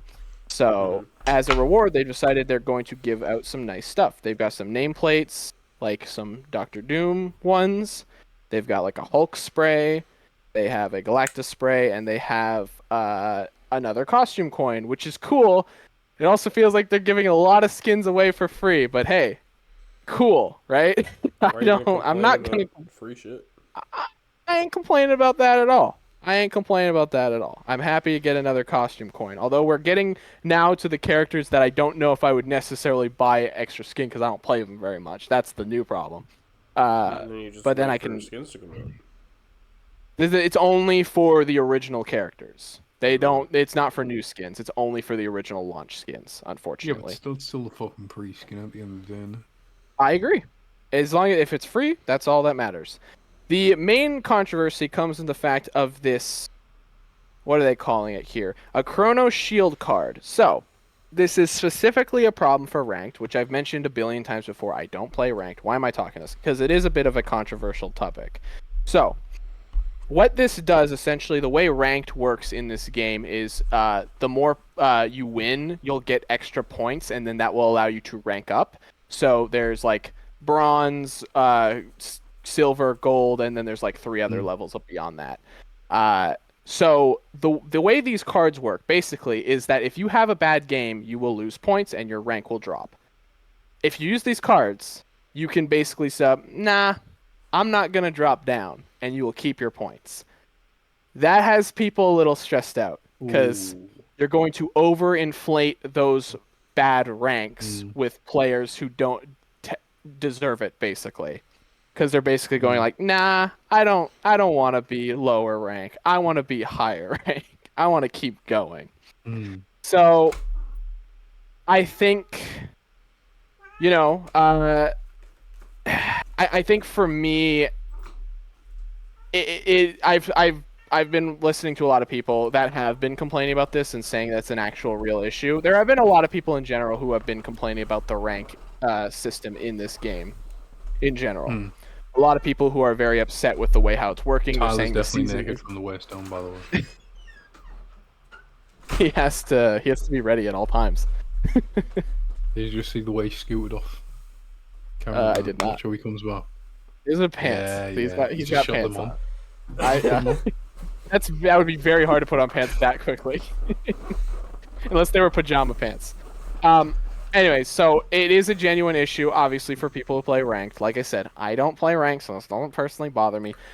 There have been also the game has been doing worse That's like that's a fact. The game is dropping down quite a significant. It doesn't have that initial put, but most games are going to drop down naturally anyways. When Ultron comes in, there's going to be a big surge, but it's probably going to drop back down again. We know how it works, right? Every season, it's going to happen. So this has been the only good news is that this is only for the early ranks. This isn't for anything beyond gold. So once you get past those like 3 levels, you're not allowed to use these, which I think is a decent compromise. Also, people are saying this is pay to win. This is free. It's not pay to win. But at the same time, they could make this a paid item. So yeah, there's just a lot of like back and forth. Like people are just at each other. I will say this. I like this game a lot. It's one of the most toxic like communities I've ever seen. It's so bad. Like people will complain about everything, and it's really hard to get into it sometimes because, like, I'll be honest. Sometimes I don't even play matches with real people. Sometimes I just play the AI matches because it's more fun to listen to not have a fucking teammate call you dog shit, just like for playing the most casual version of the game. So I'll just go to the even more casual version that you're not going to call me dog shit because I'm just enjoying. I just want to play the damn game. So I don't know. I'm rambling. You say the same shit, bro. Yeah, but I like having good Oh, you teammates. don't I like say having. you've got cheesy toes, mate. So shut the fuck up. I don't think you can say that. They could get reported. You could definitely say you got cheesy toes, mate. You could say cheesy toes. I might actually do that if someone calls me bad. If someone says GG no heals, I'll say you have cheesy toes, mate. What'd you say? Brush your teeth. You have cheesy toes. They're gonna be question mark. Yeah, that's Take good. a fucking shower. So Use some Brush your deodorant. teeth, mate. yeah, that's basically You all I have wash. to say about that. Don't you do? Give him a wash. Give him a proper wash. Scrub your pits. All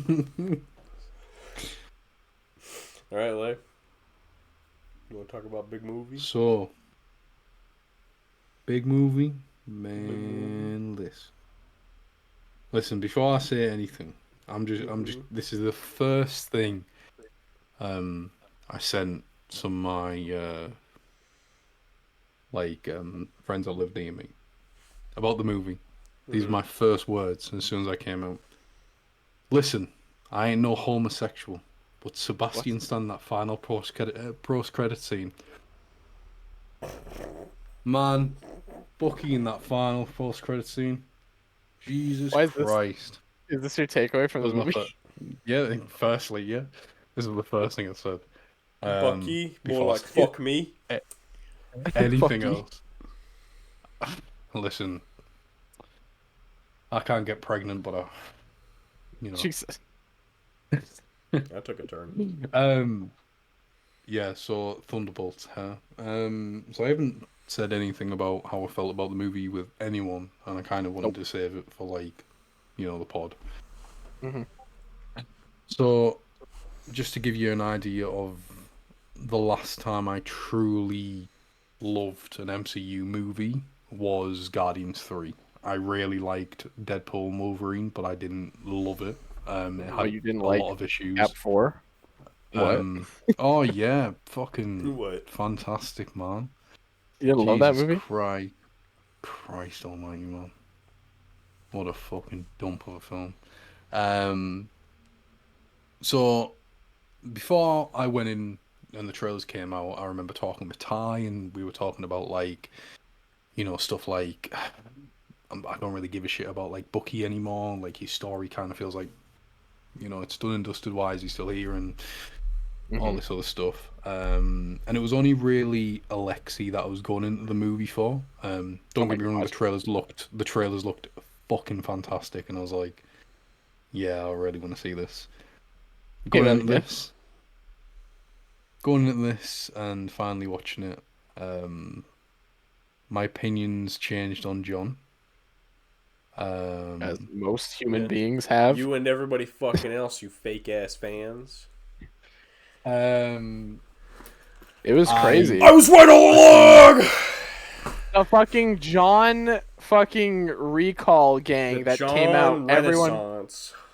Literally, everyone was well, like, "I thought so- Sean was really interesting." It's like you fucking didn't. No one talked about him when it happened. So Everyone just talked. motherfucker. This is kind of my mindset. Alright. Like, I didn't give a shit about Ghost. I didn't give a shit about Taskmaster. Alexei was like the only. Well, you still don't give a shit Character about I Taskmaster afterwards. Alexei was the only one that I was like, that's the only character I really like. Not even Yelena. Yelena, I didn't give a shit about really. John, Wow. He doesn't I like didn't really Yelena. care He didn't for her. like Yelena because she had that fucking explosion in Black Widow. Oh, that's it. and then going into this movie, I can confidently say like I genuinely really love every character that's in it. I think it's a fucking. This is like, when the MCU was good. MCU was good. Again, the last movie I loved was Guardians 3. And this just, I don't know, it just did everything for me. Like, it really, I mean, Alexei was just, I loved him even more in this. He's fan-fucking-tastic. Like, he's just so good in this movie. At first, I wasn't feeling John. I was like, you're still an asshole. And then the reason why he was the way he was in the movie, I was like, okay, I get it. I fully understand him. Yelena, like even in Hawkeye and stuff, I was like, now I genuinely think she's a far better character than Natasha ever was. I genuinely believe so. Probably a hot take.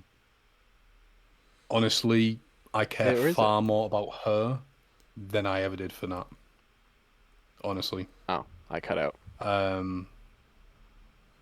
Ghost was kind of like shafted in the movie. I really wanted more from her. Like she really just kind of got sidelined. And fucking Bucky, man, like going from a character that was like, I like him, you know what I mean? Like I really like him, but it kind of feels like his story's done and dusted. To then seeing him what he does in this, I was like, that's what I've missed from this character. Kind of feels like his story is done and dusted. Yeah, but he was on top form in this, man. This is like, I haven't been this excited to see fucking Bucky since like Civil War. Like, this was.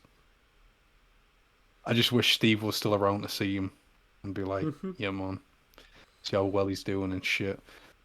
Fuck Sam, by the way, Yeah, for the whole copyright thing of the Avengers. Fuck you.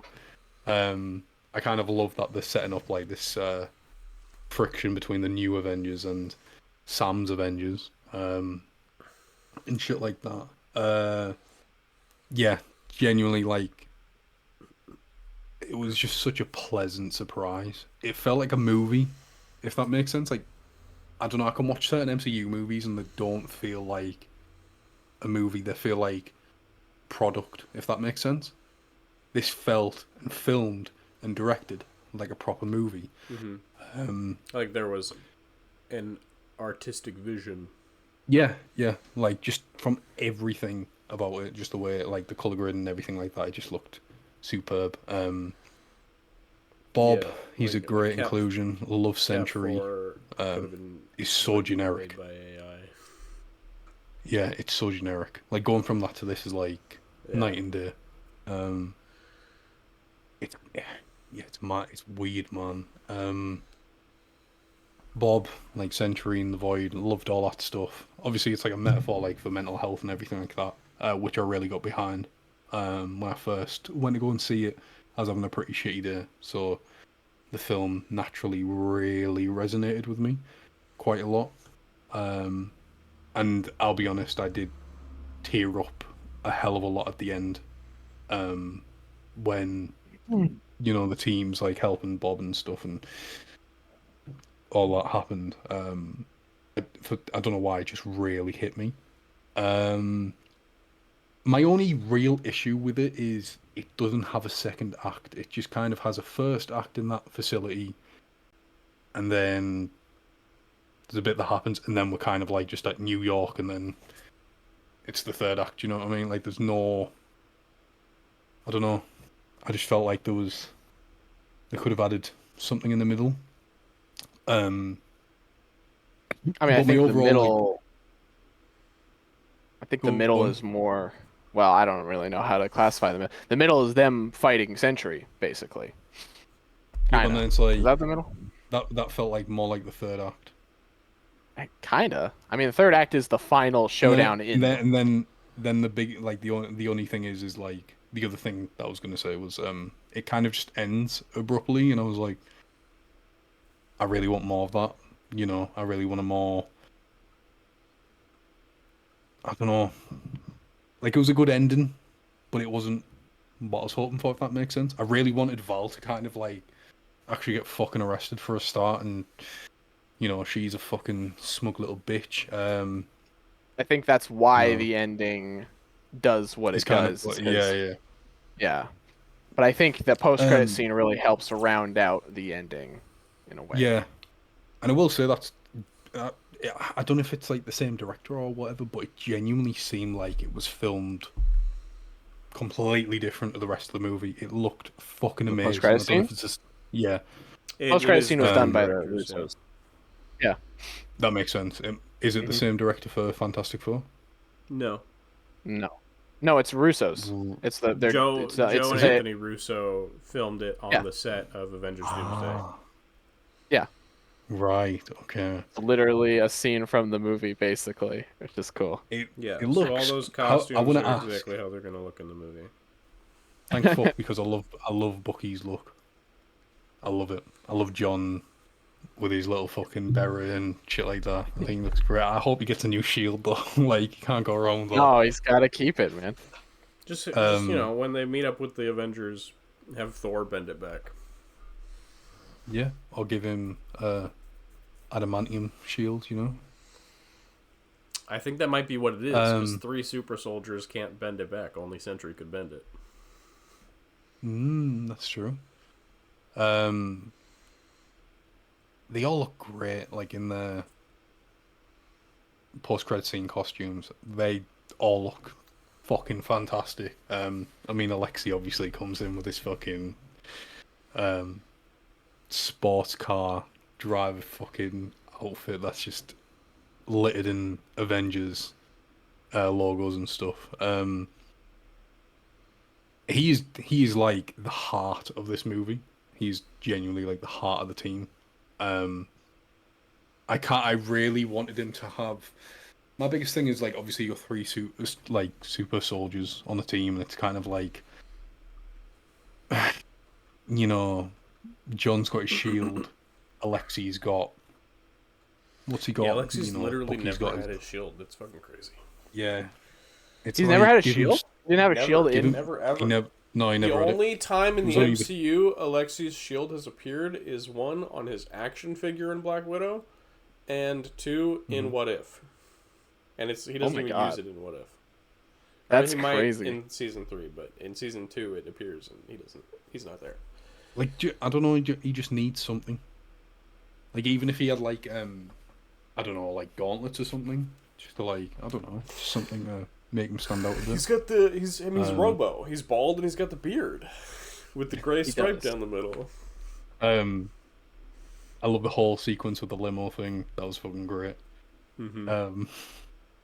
Yeah, it really elevated characters that I wasn't crazy about and just made them so much more likable.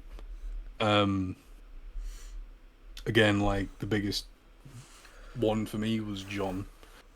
I mean, I still haven't rewatched The Falcon and Winter Soldier since it's aired. In fairness, He's the best part of that show, man.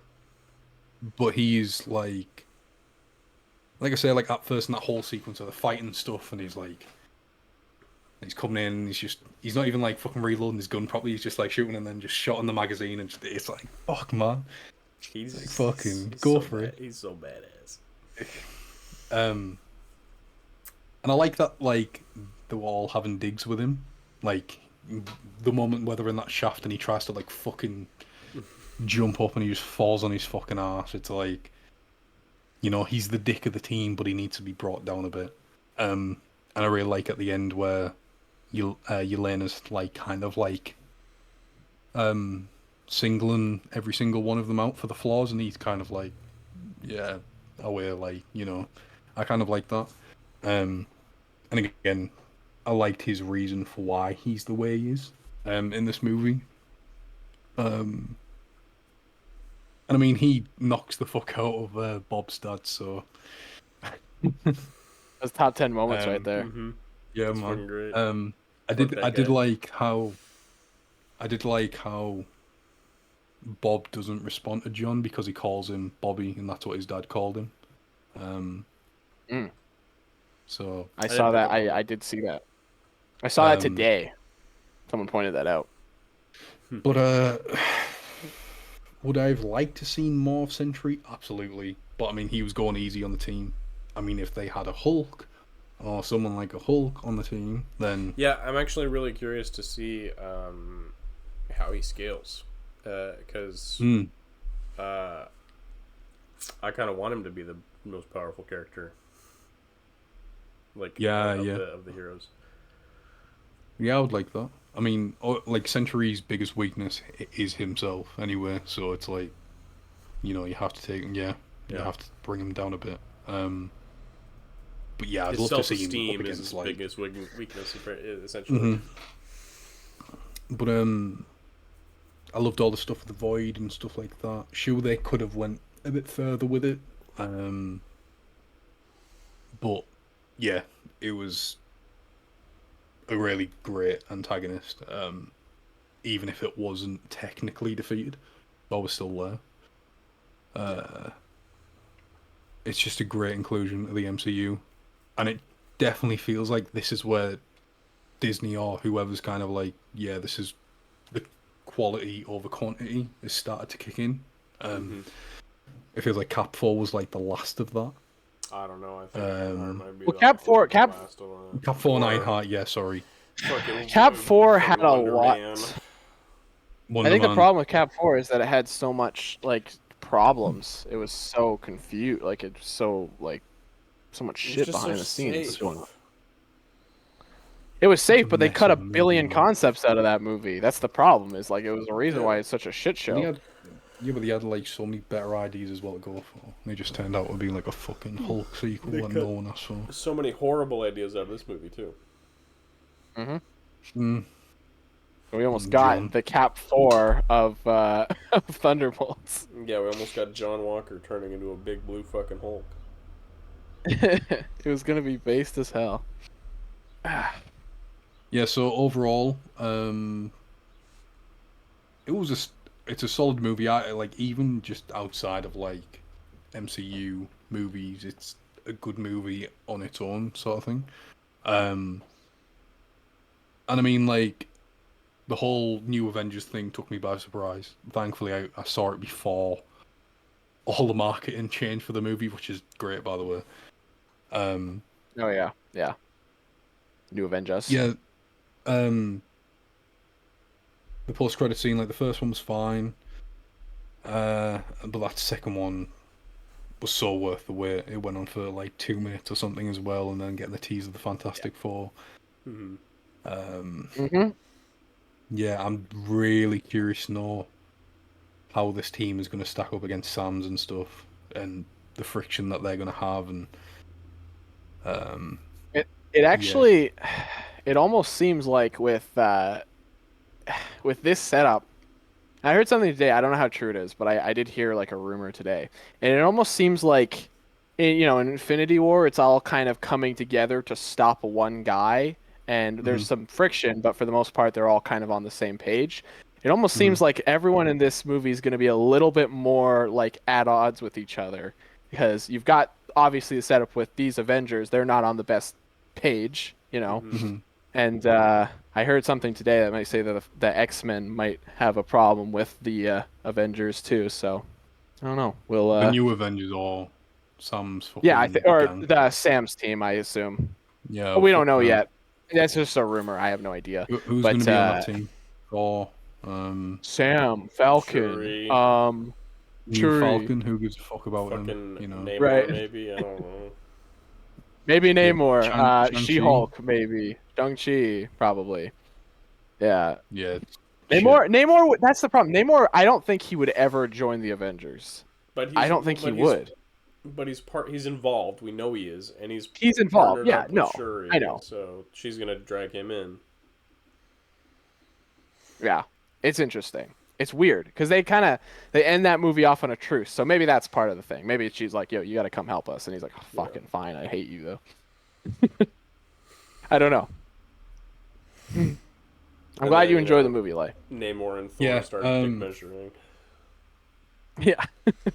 Yeah, I'm curious how it's It gonna, reads like I can go as far as I want. It's kind of crazy going back to like Ant-Man 3 to how we are now, and it's just done such a 180 with everything, and it's like, this is, should have had this originally, man, and actually built on it instead of going full steam ahead and fucking feeling like they have to do it. Yeah. Yeah. But I'm glad we got this movie because it genuinely adds so much to these characters. Mm-hmm. It really helped, I think. Again, it I was wish we what got we more needed. Ghost, but yeah, Yelena is fantastic in it.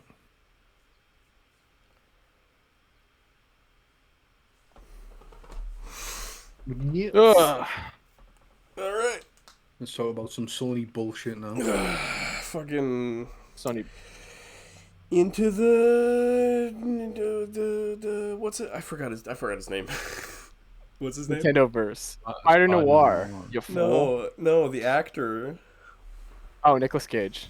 The Cage verse. Into the Cage verse. The Cage Utopia. I have thoughts. Probably more positive than ones than you guys. No, I don't. It's black and white, and the costume is there, and it's Nicolas Cage. I don't really have thoughts.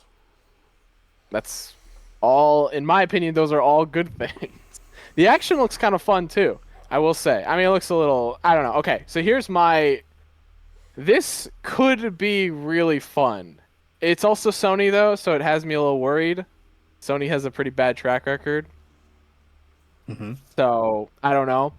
But I will say there's some really fun stuff in this. I had a shower thought today, and it was like, if they put this, they're not going to put this in the show, but if they did, it would be probably the funniest thing they could do. This is presumably, assume this is most likely him from the movie, going back to his world. No? It's not. No, I think they have already confirmed Really? it's not the same Noir. Even with the Rubik's Cube, weird. That's not real. I edited that. That's not real. Damn it, Ty. I fucking thought that was real. Oh, you shitting me? Because I watched the trailer, and I think I just gaslit myself into thinking that was real. That's crazy. I fell for the bit. Dude. I fell for the bit. I can't believe you believed it. That's incredible. That's fucking crazy. I love that so much.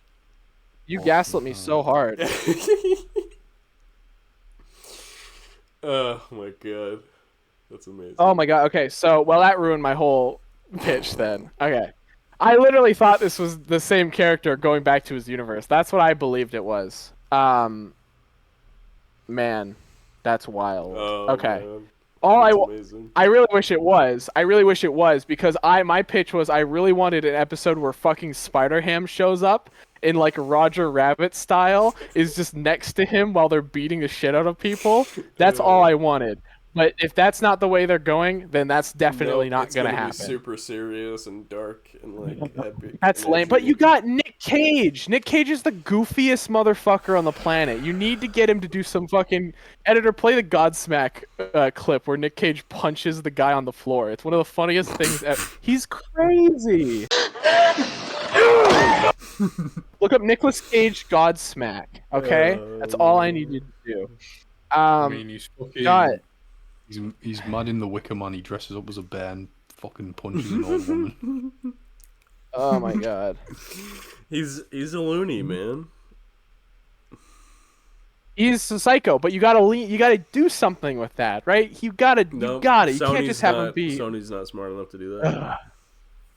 The Spider-Verse guys are. Nick Cage.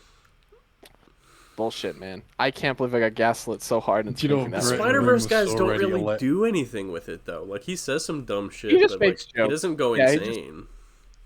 About punching Nazis in the head or whatever. Yeah. But like again, Graham was if you're already to give like a half an hour explanation of what the fuck could happen and all. no, let me explain what I thought was gonna happen. It was funny because I was like, well, that would be really funny if he's like, hey, what's going on there, Noir? What's happening? And they just start beating the shit out of people.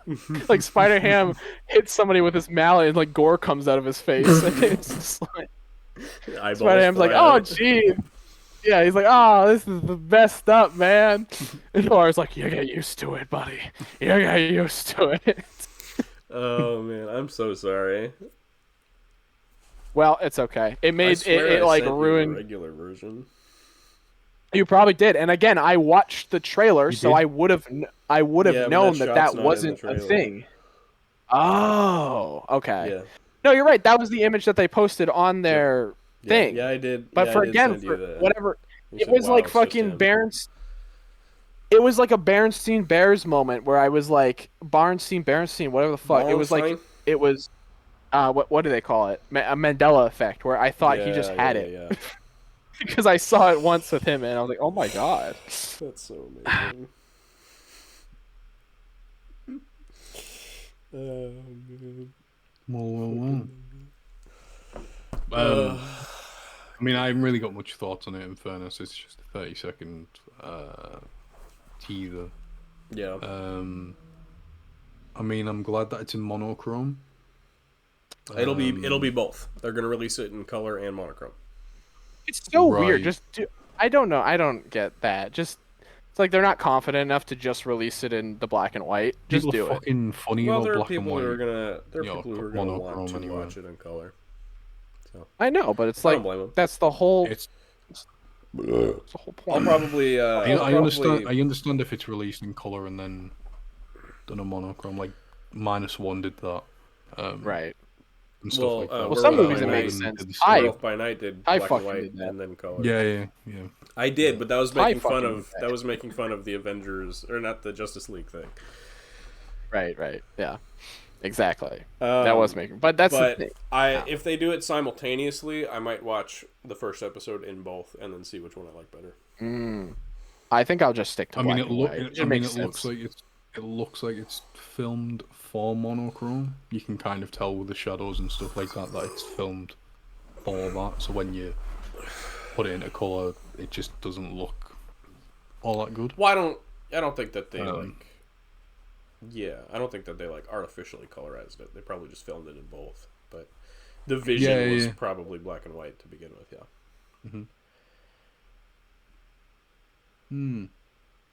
Probably going to be shit. Let's be real. It probably won't be very good, but you know what? I was like, you know what? This show might be good, and then Ty took that away from me. So I was like, God damn it, maybe it won't be good. I had this You know whole what else like, won't be good. Ironheart. Yeah. well, yeah, Is that Maybe. good enough transition for your time. I think he's ready. Just It's about as good as the show's gonna get, mate. Care. that's a very valid. Well, guess what, Ty? Marvel doesn't care either, so you're justified to feel No, like they that. don't. Apparently, 'Cause they're releasing all the episodes in 2 weeks. some Are they bullshit really? like that. Yeah, well, I think it's like they're 6 dropping. episodes and they're dropping 3 a week for 2 weeks or something. Fucking hell. See what I mean? That's them like kind of being like, yeah, we need to get this shit out, like just for the Yeah. sake of it. Also, they released the trailer the same day as the next trailer, Superman, which was just the biggest That mistake. was a bad idea. I think they were like, we got to get a Especially little when piece of that pie. It had been said that the trailer was coming out on Tuesday, which would have been fine. It would have been the day before. They just released a you knew fucking for a while. BTS preview. The Well- only thing I give a shit about Is is the this. I want a legends of this. For Yeah. some Seeing the reason, sexy man. white. I don't understand why. He Oh, just man, loves looks it. Cool. I mean, I agree with Lay. I think it looks like it's a I neat like looking the, suit. I mean, I like the white and silver one. That's cool. It's shit. also the fact it's not obviously it's like it's mostly Megatron. Megatron. Yeah, it's very Megatron. Now that you say that, just like round out all the edges. I'll say this. Yeah, the suit looks cool. It's not really like it's almost the exact. It's almost a reaction to the exact opposite case where like the Wakanda Forever suit was like way too cartoony and way too. Yeah, I like that. I will look. It doesn't look good, but I like that suit. It's very like round and like it doesn't fit in that movie at all. What I appreciate with the show is the fucking getting rid of the nanotech for the suits. That's the only thing. Yeah, listen, I mean, for now. give me proper suit up shit like that.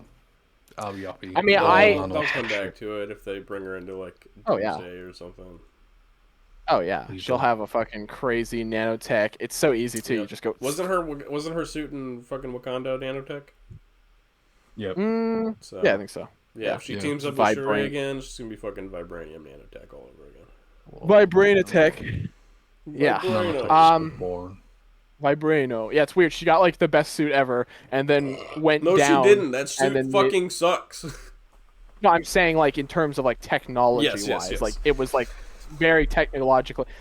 I will stand by that. Again, in that movie, it doesn't look good, but I like it how it looks as a thing. For some reason. It was a good figure. It's a good figure. You guys, I don't. Okay, again, I like the figure to customize it into like something completely. Yeah, different. It looks like a fun sci-fi robot. Again, does it work as an MCU Marvel? Get the black and pink suit. Yeah. Well. Anyways, the show looks whatever. Like a prototype for the pink suit, but. Look, here's the thing, right? Here's the actual thing. The show's about fucking the Hood. The show's about the Hood as the main villain. That's how you know shit's gonna be crazy. With his fucking willy projectile bullet. He's got his PP guns out. Yeah, they were like they're weird. Like pink dildos. I'm gonna be mad.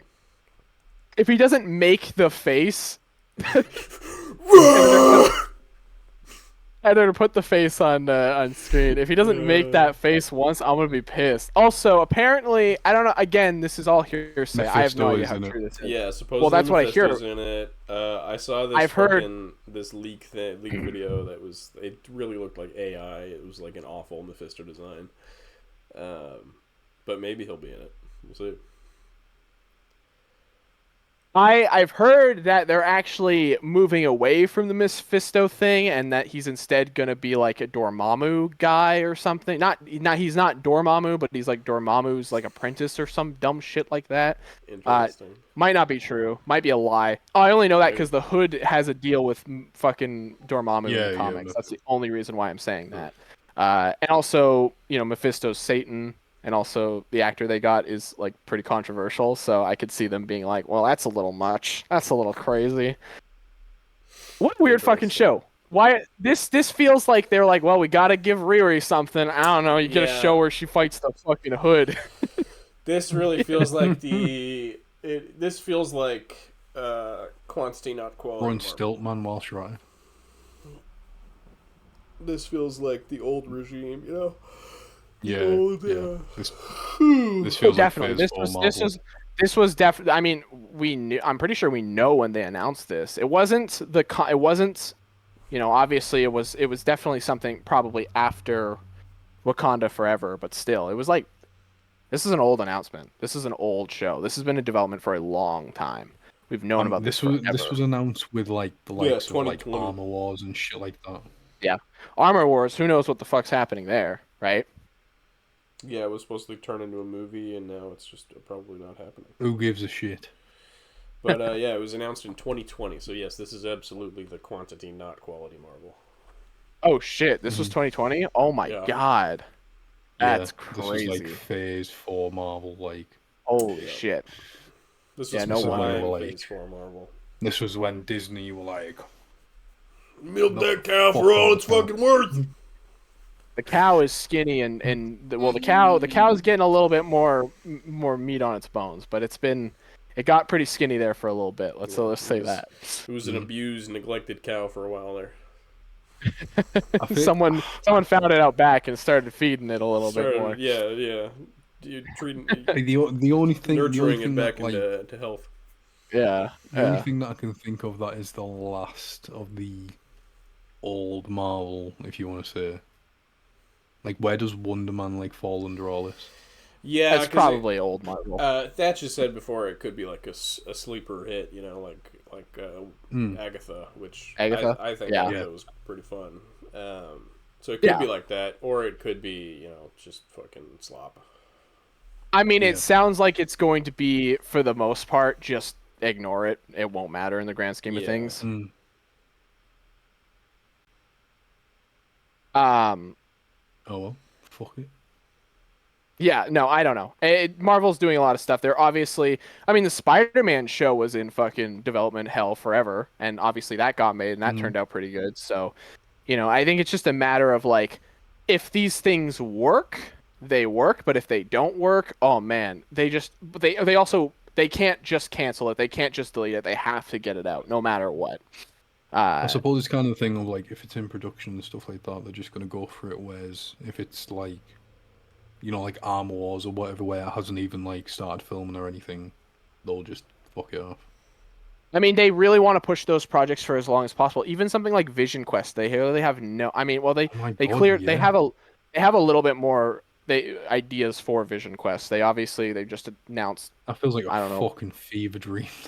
right? Well, we know that Ultron is in it, Jesus I guess, which is Christ. something.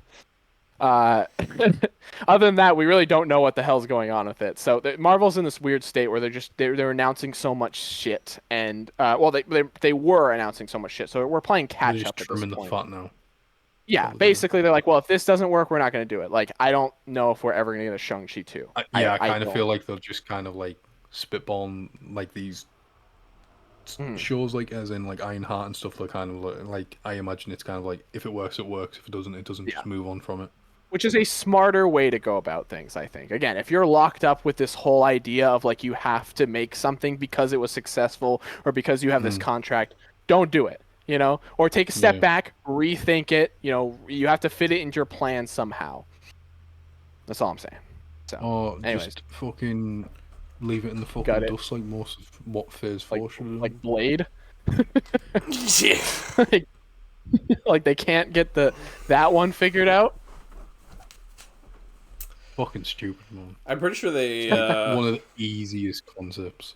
didn't they. Blade I has been thought some delayed. news, yeah, it came out about Blade that it was like they had no plans for it coming out in Phase 5 or something like that, or Phase 6 or whatever. It's been delayed indefinitely, which means it's basically canceled right now. Which means, well be. Fucking how hard is it to make a goddamn vampire Fuck movie? knows, You man. know? Apparently they can't figure that shit out. So yeah, but But on to I mean, that was a bit greener of a wet part. pastures. yeah, What'd you guys think about Superman? man. I just watched this trailer yesterday, actually. So I'm fresh. I'm fresh. I'm You're going in fresh. fresh. All right, baby. I'm fresh. Pretty fucking. I'm feeling good. fresh. Pretty fucking good. Yeah, I'd agree. Pretty I think it's a really good fucking trailer. ass. I think Superman needed another trailer desperately. Oh, God, yeah. We needed one. So getting one is been a very Listen, I don't know. that first teaser Well- was enough for me.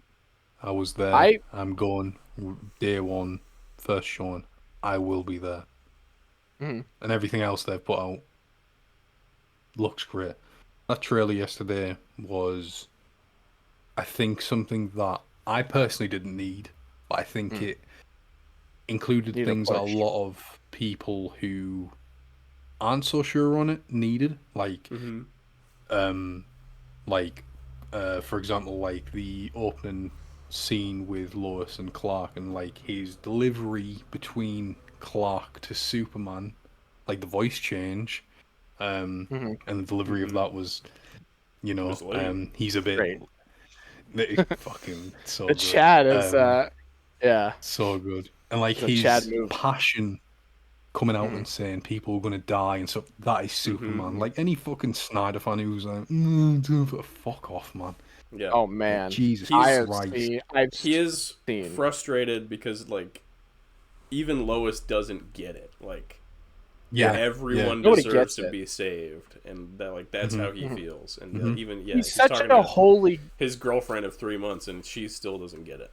He's Yeah. such a And good it's person. He's such an honest, good person that not hearing someone be like, "Well, you didn't ask the president," and it's like, "I'm doing good shit. What do you mean?" Like I'm, Yeah. and he's not doing it Like for the- like the selfish whole thing of, reasons. like- He's And if doing you, it I mean, purely. like, I don't know if like, they'll explore it, but like, if you think about it from Superman's perspective, like he heard that kid calling out for him. He can hear people dying basically all the time, and he's just always trying to save whoever he can. Yeah. So he's not. I mean, I really think. I kind of feel like this is something that people forget with the character because some people must think like Superman, he's just an American hero. He's not. He is like a hero to the world. He is, you know, there for everyone. Yeah. And I love, like, again, going back to like that thing of like him being passionate and stuff. Like even him just like kind of being like, yeah, stop the war. Like, what's the deal about it? Like, that's not an issue, you know. Yeah, he's like, that's not and political. stuff like I was it's saving just people. it's just and it's just like you understand why he's getting frustrated because he fully believes in what he's doing, Yeah, and Lois is, he like knows you he say, did just the right doesn't thing, understand. and he's like, everyone's Yeah. hating on him for it. And even like her saying like you've been slightly criticized, and he's like, no, Under fire. Yeah. more so, yeah, under fire. He's like, hey, it hasn't been that you much know. fire. It was like, yeah, there's been a lot of fire. Yeah. Which is great, and like cutting into the next sequence where he's falling, and like that civilian helps him up. That's fucking great. Like, Yeah. you know, like he's Which- one of us. We should help him as well as Yeah, he's doing it with us. that scene does seem to be like it could be in close proximity to the other scene where the guy throws the fucking can at his head. Yeah. So it really just shows the dichotomy of Two sides the of public like vision of humanity and Superman. stuff. Yeah, which is great. They I mean, actually edited he blinked in the original scene. He doesn't blink anymore. It shows Oh how my powerful God. he is. They did change that. They but CGI'd his eyelids open. They kept his eyes like. Well, yeah, they I imagine like something actually did hit the actor in the head. You know, probably like a foam pop can or whatever, and he's like, oh, he blinked in reaction. You would react. Yeah, but Superman would. Or maybe it was just another. It could be just another take, though. It could be. I mean, it looks like the same shot. It's hard to say. You know what? This trailer's really sweet. I think there's a lot of shit in this movie. There's a lot of shit in this movie. There's a fucking toy that they just showed off recently that has a fucking Yeti in it, which I'm like, what the fuck? There's What? a Yeti in this movie now? Yeah, there's like a weird fucking Wampa. I need to find it. That's weird. It's so weird. There is a there's like a toy where kaijus. the kaiju fucking belly bursts open and Yeah. goo comes out. He's got. I don't he's think got that's belly happening jelly. in the movie. You know, like Superman's gonna punch him until blue goo comes out of his stomach. Yeah, I don't. Just some tells me he's not gonna punch his belly open. So you know, that's another thing as well, right? Like, we get that moment where it's like, "Hey, buddy, eyes up," and like flies up. That's like, you know, the Eyes up silly here. cockiness that I, you know, I love he that's Clark thinking it's badass. That's just like, you know, Yeah. so true to him. I He's fucking just- love that man. He's so good, so good. And then Lex is a badass. Lex in has this some trailer. He's just fucking walking aura. through the fucking walking through fortress, is taking his sunglasses off. His fucking goons are slicing up the robots. He's aura Fucking farming. Yeah. engineers just He cutting is. down. I love Crypto Oh, like you know who else is slamming the aura woman's head into farming? the ground.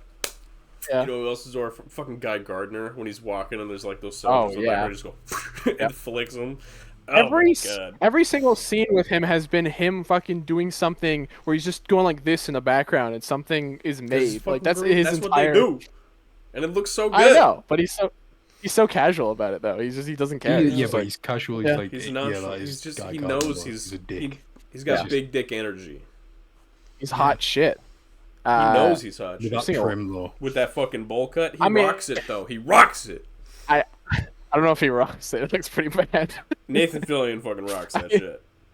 He's Nathan Fillion because Nathan Fillion rocks it, but I don't know if anyone else could rock that, to be honest. No, I mean we've seen fucking Will Byers. He looks like an idiot. Yeah. It's crazy how he went, this is my haircut now. He went, Yeah. this is how I'm gonna keep it for the rest of my I'm life. gonna be a bowl.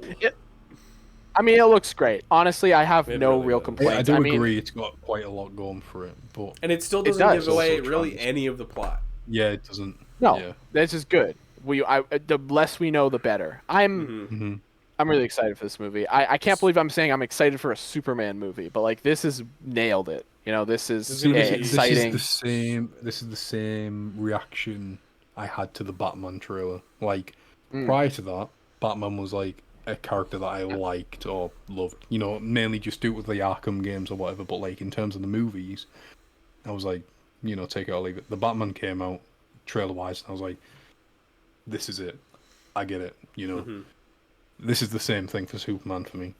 Yeah, and Superman needs this. And don't get me wrong, I it love needs to Henry in the be- role. I know, you know, I mean, I'm biased. I love Henry Cavill, but I love Henry Cavill. I don't love Henry Cavill in the role because he was totally wasted in his performance. Yeah. Like, you know, it's this is Yeah. this is Superman.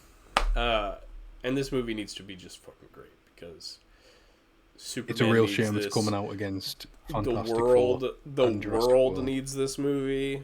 I think people need to be reminded, just how important Superman is, how important his values are. God,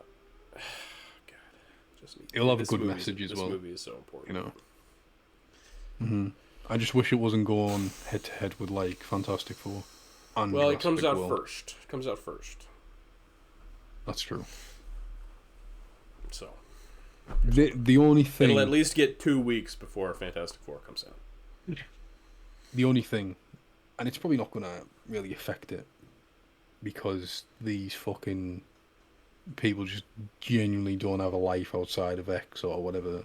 Yeah. The Snyder fans, listen. Oh God, dude. Listen, if They- they think they're gonna make this movie fucking tank, they are thick as fucking pig shit. Alright? Thick as pig shit. Won't happen. Fucking all on about like, oh, let's watch Man of Steel when it comes out instead of not. Fucking shut up, man. Jesus Christ. I think. Oh yeah, I saw an ad. There's like a dog food ad with Crypto and what's his name? Oh shit, what's his name? The guy with the jacket. Mr. Terrific. Mr. Terrific, yeah. There's like an ad like that, and someone was saying, I can't believe fucking Madam Web has better cinematography than fucking Superman. It's like, first of all, that's from an ad. Calm down. Second of all, shut the fuck up.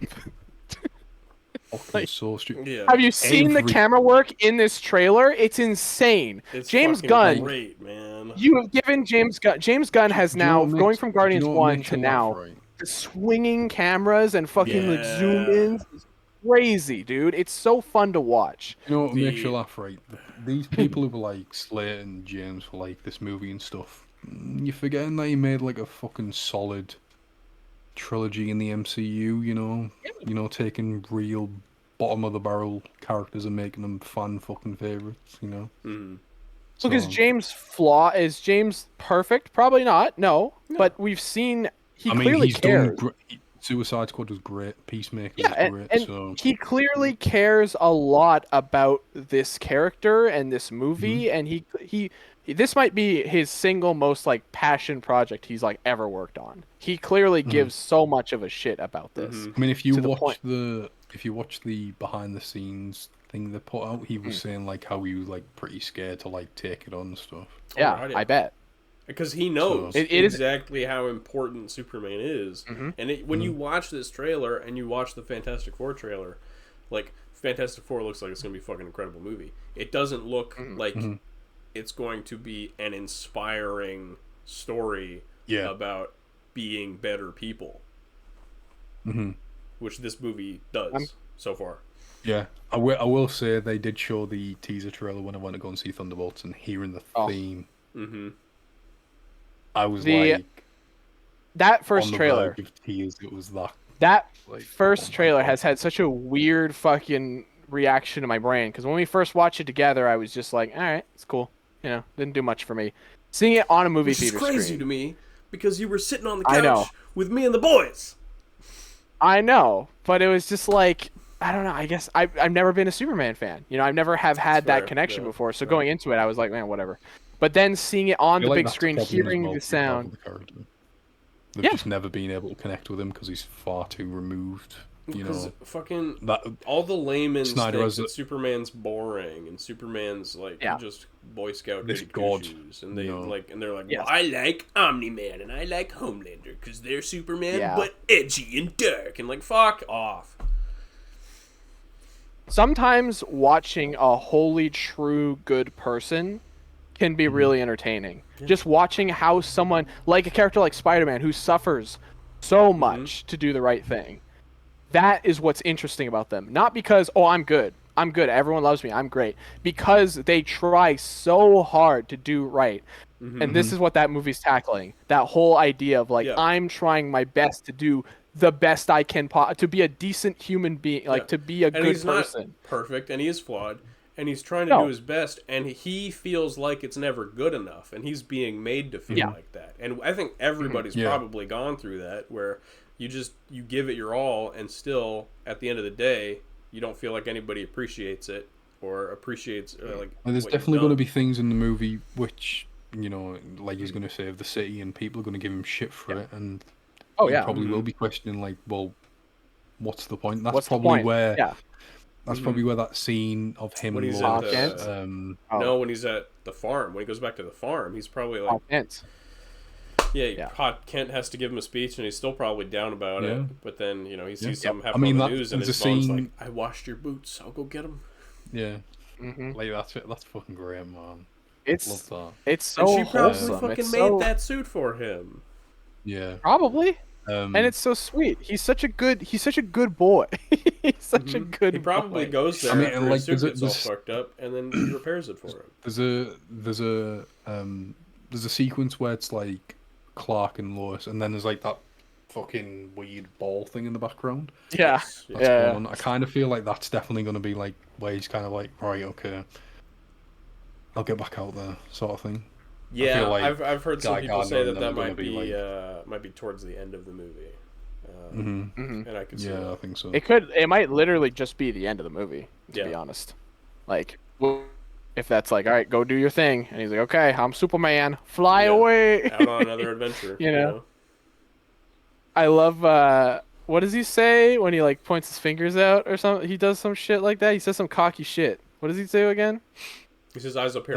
He No, says, "Hey, buddy." Yeah, how's yeah, it that's going?" what he And does. flies up. Okay, that's what he does. That's fun. I love that. If you pay attention to the scene where that woman's going to get stepped on, if you look at the news The that's girl, playing in the yeah, the little background, it girl. mentions News. that Gotham has been flooded.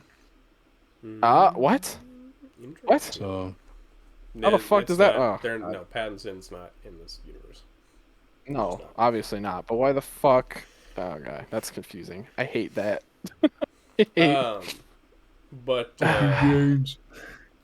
also James' there's fault. At the end of the trailer, there's the fucking Superman jump scare where he goes up in the clouds, and then his Yeah. like dark, shadowy And then silhouette cannonball. tackles the camera. Cannonballs down. Yeah, James funny. actually mentioned that. Someone questioned that, and he said it's like he can stop himself midair and just cannonball sort of down, and I'm assuming that's how he's going to defeat that kaiju.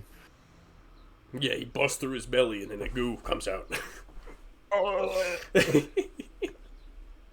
But oh man, it looks so good. I'm so excited. I just hope it, you know, all these fucking naysayers. I hope it does It like needs. It's it hard. Really needs to hit. puts like to bed the whole fucking Snyder shit. It's hard. I think for a lot of people, it's very difficult because, you know, Snyder fans have such a particular vision of Superman in their mind. That's not good as far as I know. Squad, who's fucking untouchable, which is shit. That's just not the character. It's really sad. I feel like we're in a spot where I'm, like I said, really excited for this movie. I never thought I would care about a Superman movie in my life, but here we are. You get James Gunn to do it. He fucking cares so much about this. And seeing It's not someone even care about the necessarily, like, movie, James Gunn. It's just like you can feel Right. the passion. you could, yes, in it. 100%. Yeah. Like Yeah. Guardians of the Galaxy. Guardians 3, you have no idea how excited we were for that movie because you know, whenever you watch a trailer, you know that man cares more about fucking Rocket Raccoon than any human on the planet would. he fucking sees Rocket as his child, you know? He sees Superman as like this, not a god. That's the thing. Zack Snyder sees Superman as a god. That's not what he should be. He shouldn't be a god. Listen to And me that's saying kind of like the I have disconnect any that opinion on people have this. with the character. Right. That I you shouldn't like. have an opinion on this, but No. still, I can see it. I can see James' vision. I I went fully from like understand where you're coming from because Yeah. I was in the same boat. that's why I bought this shit. You know, it has nothing to do with the movie, but goddamn, you know, like you've sold me on this character just from 2 trailers. That's crazy. Anyways, the movie looks so good. I'm so excited for it. And getting that and then Fantastic Four like right next to each other is so fucking cool. Like we're eating really good this year, man. I'm feeling a bit stuffed. We're by the end of the year. Oh man. Gonna be a good year. It's been pretty good so far. I mean, Cap 4 is whatever, Arse. but yeah. But you know what? We can't all win them. It's true. We can't all have what we want. Tragic farewell. Go and goon all the Marvel rivals. Why don't you? Just open up and go. Fuck! Oh, it'd be the funniest fucking thing you could possibly do. Oh my god. Please do the game. not Put it in doing chat. that. I'm not doing that. I'm not doing that. Oh god, I needed that You're laugh recording? so bad. Yes, I am. Yeah, that sounded like the fucking Mudasir laugh where you screamed into the fucking light. It was so powerful. Oh fuck. It was a powerful moment. Oh god, that's so good. Jill. All right. Recording? Yes, Leigh and I are going to talk about Leigh and I are going to talk about Andor. Oh god. Uh-huh. Leigh and I are going to talk about Andor. Braden hasn't watched it. He doesn't care. He always walks away whenever we talk about it anyway. So we're just going to talk about it. We're going to send off Braden. We love you. Thank you for being here. Love you too. Hey, guess what? Guess what? Oh, God, no! No! God damn it. I thought oh, fuck, he's gone. I thought I saw hair on the back of his head when he turned around at certain points. He probably hasn't shaved it properly, that's why. He's got a skullet. Oh, God. Probably Fucking left a hell. load of patches. Alright. Jesus. You haven't been here to talk about Andor. I haven't got to talk about it the last 2 weeks because we had Aiden on. He didn't watch it, so I didn't want to spoil him. And then Thad was on, and he didn't watch it, and I want to spoil him. So I haven't talked about it in spoiler form since the first week. What do you think? Alright, Season 2 as a whole is fucking so good. Yeah. I will say those first 3 episodes I wasn't like overly crazy about. I think they're definitely the weakest Episode of the 3 season. is... They were good. Oh, episode 3 was great, but episodes 1 and 2 I was like, whatever. Mainly just where like Cassian's on Yavin with those goons. But this season really... I fucking love those when- goons, though, because they're so dumb. They're so stupid. This season went dark, like fully, and we'll get there. We'll get to the This season's Gorman depressing, massacre. man. It doesn't... It even is, at the it is. when you finish the final episode, you don't leave it feeling good. Because you know what's coming next. You know Yeah. Rogue One's coming, and you know Cassian's fate. Yeah. So, I mean, before episode 7, I think episode 7 onwards is where it just ramps up to 11 and just goes full pelt.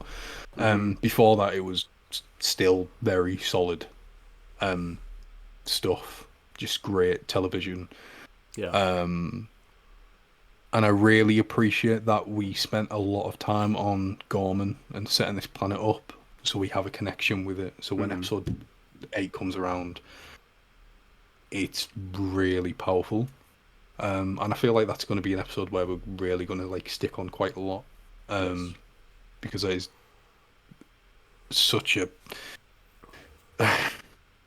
Yeah, we'll get there. this season 2 is definitely like I've been watching season 1 with my partner. I've been trying to get her into it and said this is probably the Star Wars you will like because it's very mature, it's very and adult, and it's you don't need to be a Star Wars fan to appreciate it. It's just you don't, good. and it's not good just fucking storytelling. lightsabers and shit like that. It's just fantastic, like you say, storytelling. Say that again. So I've been fuck off. It's fantastic. It's fantastic. Yes, it is. So I've been watching season 1 again, and like having that rewatch again is just it's still fucking it's great. And then going and rewatching season 2 with her, it's like this is it's just such a special show. It was a nice surprise to see. Like I knew he's come back anyway. Like Krennic. Yes. I feel like and he's early too in the first episode. Yeah, he's really good in this season, and adds a hell of a lot to his character. Oh man, that fucking that moment. Oh man, powerful. It's powerful. That wasn't even in the script either. That was improvised. I don't doubt that he improvised that because he it's so knows good. that character It's so well. He's such a great villain. He is.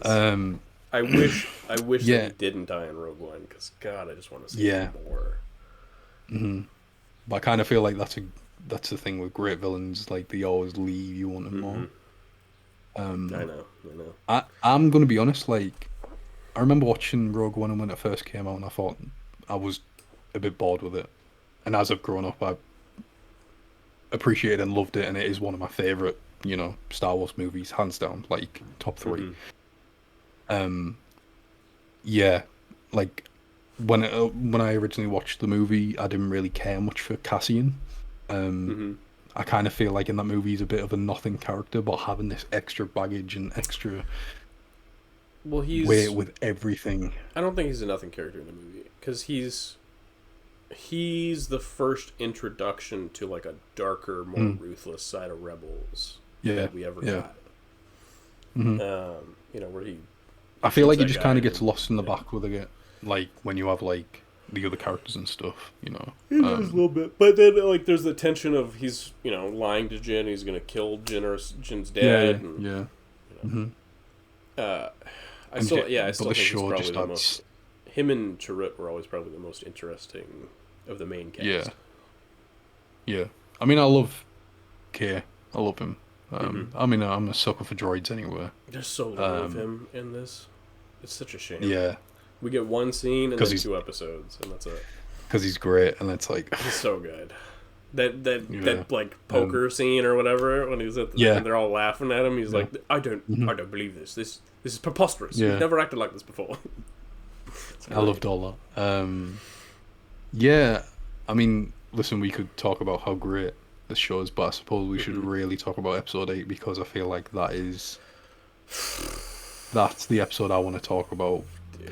Episode 9 was great. Episode 9 is really good, and I also think episode 10 and 12 are great. I wasn't too fussed about episode 11 too much. But the final, I know some people have said it's not all that, but I think it's just a perfect way to end the show and lead into Rogue One. I described it episode as 8, Arc 3 is the action climax.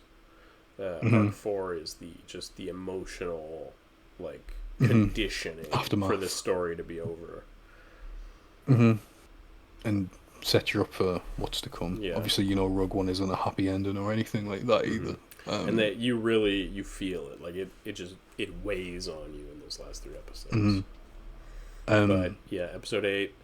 Throughout the season, 8. Cyril is he's first in a relationship with Daedra, and then they split up in the second arc because he is sort of her undercover agent on Gorman to sort of embolden the Gorman rebels. And then in the third arc, great choice making the using French actors, by the way, and having that parallel between the French and the Germans in World War II. Yeah, it's true. That's very true. Very powerful. We should have had a Twi'lek in there because all the Twilights Yeah, are always yeah. French. But Yeah. It's true. but in the third arc, it's been a year, and Cyril has fallen out of favor with the rebels at some point.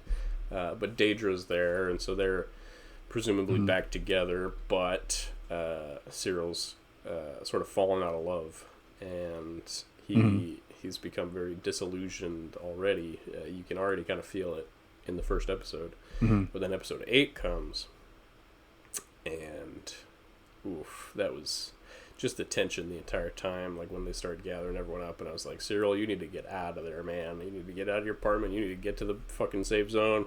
And then when he's walking through the crowds, I was like, Cyril, get the fuck inside. And he gets inside, and I was like, all right, he's good. And then he leaves. Well, first he goes to Daedra, and he fucking chokes her. Which was insane, and I did not expect that, but it's just crazy because he realizes that he's just been used. Using it. He does care about these people, and it's just crazy. It's such an interesting arc that Cyril has had, and then he goes outside, and everything hits the fan, and he's caught in the middle of it. And my eyes are welling up thinking about it. He's in the middle of all the chaos, and then you're like, oh god, this is Cyril's come to God moment. Like he's realized he's had his character arc, best possible character arc from Imperial. Like Finn wishes he was he was this good. Best possible character arc from being like an Imperial to learning that the Empire's bad. Yeah. But then he sees Cassian. And Yeah. he doesn't. He just, it all comes rushing back, and he doesn't get to have his character arc. And he tackles him. God. I genuinely don't think I've ever had this sort of gut reaction to anything Star Wars ever. This episode genuinely filled me with anxiety. I got tears. And just dread. Like, the whole Empire's time. evil.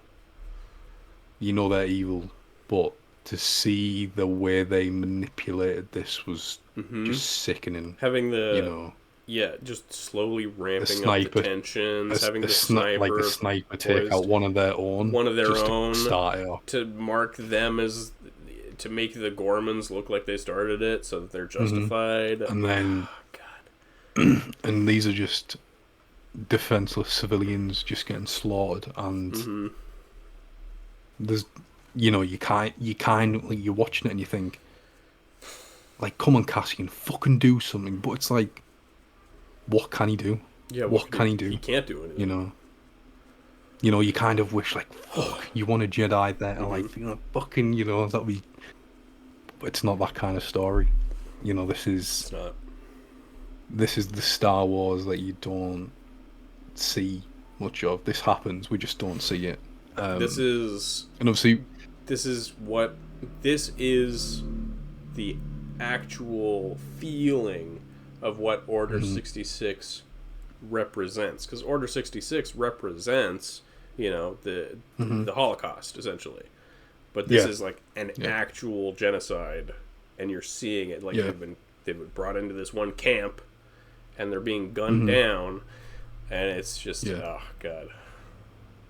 And then the KX droids come out, and they come out, and I will admit that got me hooting and hollering a little bit, because that shit's badass, and it's fucked up, but it's so cool.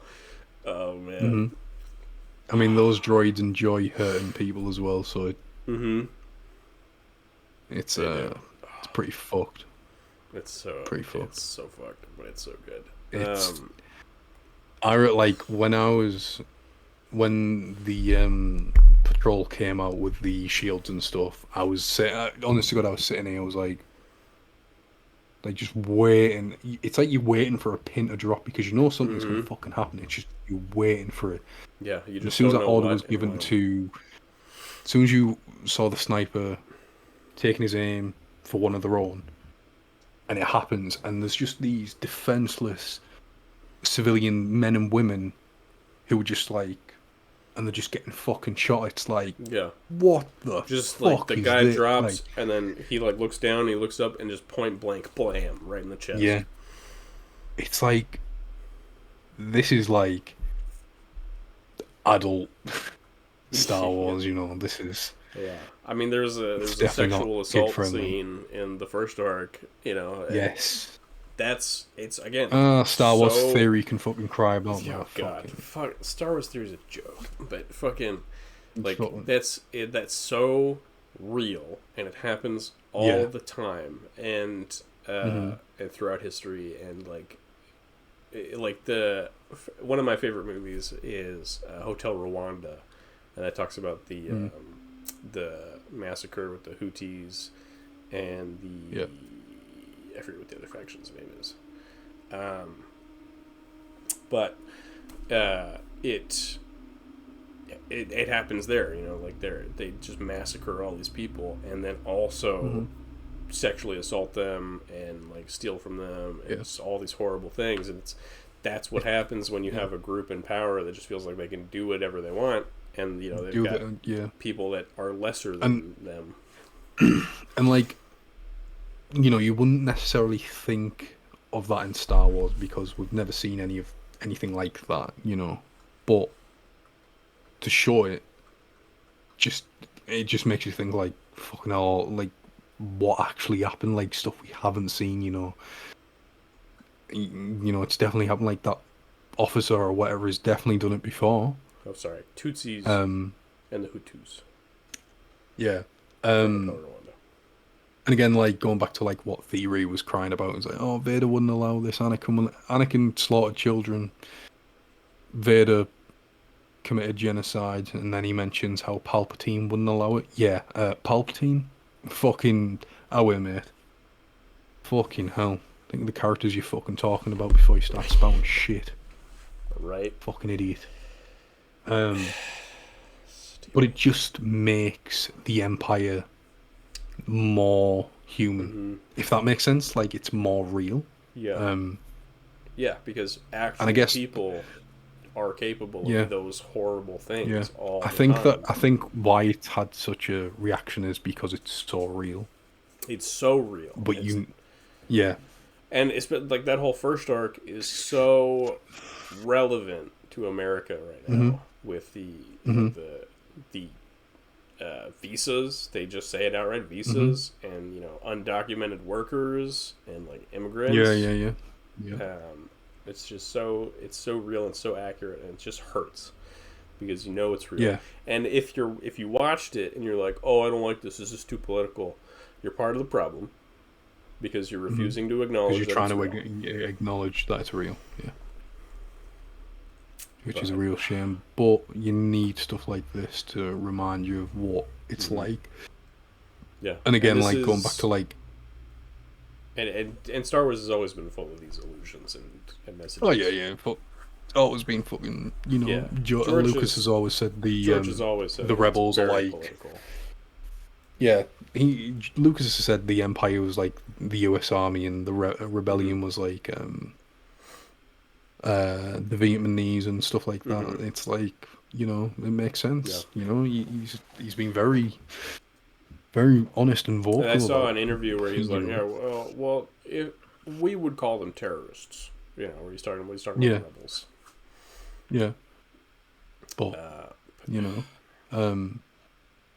but that episode 8 in particular was where I sat back. I genuinely had like 10 minutes where I sat there after the episode had aired and just took in what I'd watched.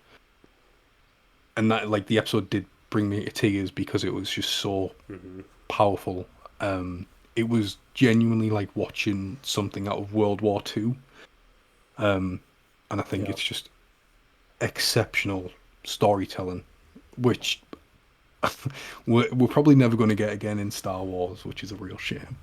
It reminded me of when I was a kid in school. There was a book we read where we were learning about the Holocaust, and in this book there was like these characters that were like a primary male protagonist and a female protagonist, and I don't remember what the plot was exactly. I think the guy might have, like, his mind might have been from the present or something. This is, like, elementary school Tyler remembering this. So I don't fucking remember if this is accurate or not.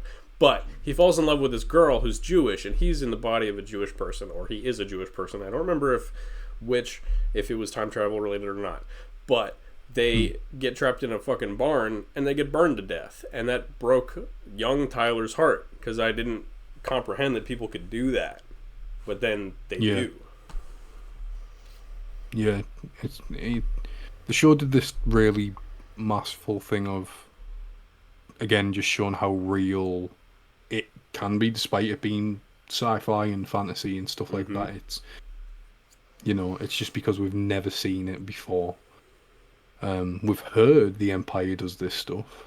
Like, we've heard about the Gorman massacre, but we've never seen it play out. And this is the second time it's happened.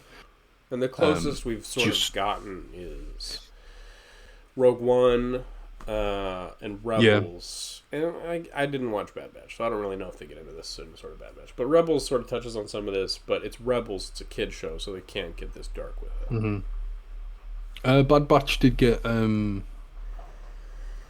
it wasn't shit, it wasn't like having one of its episodes where it wanted to do stupid things, it was... Yeah, it was pretty hard hitting, pretty dark. That does focus more on, like, the subjugation of the clones, I imagine. Yes.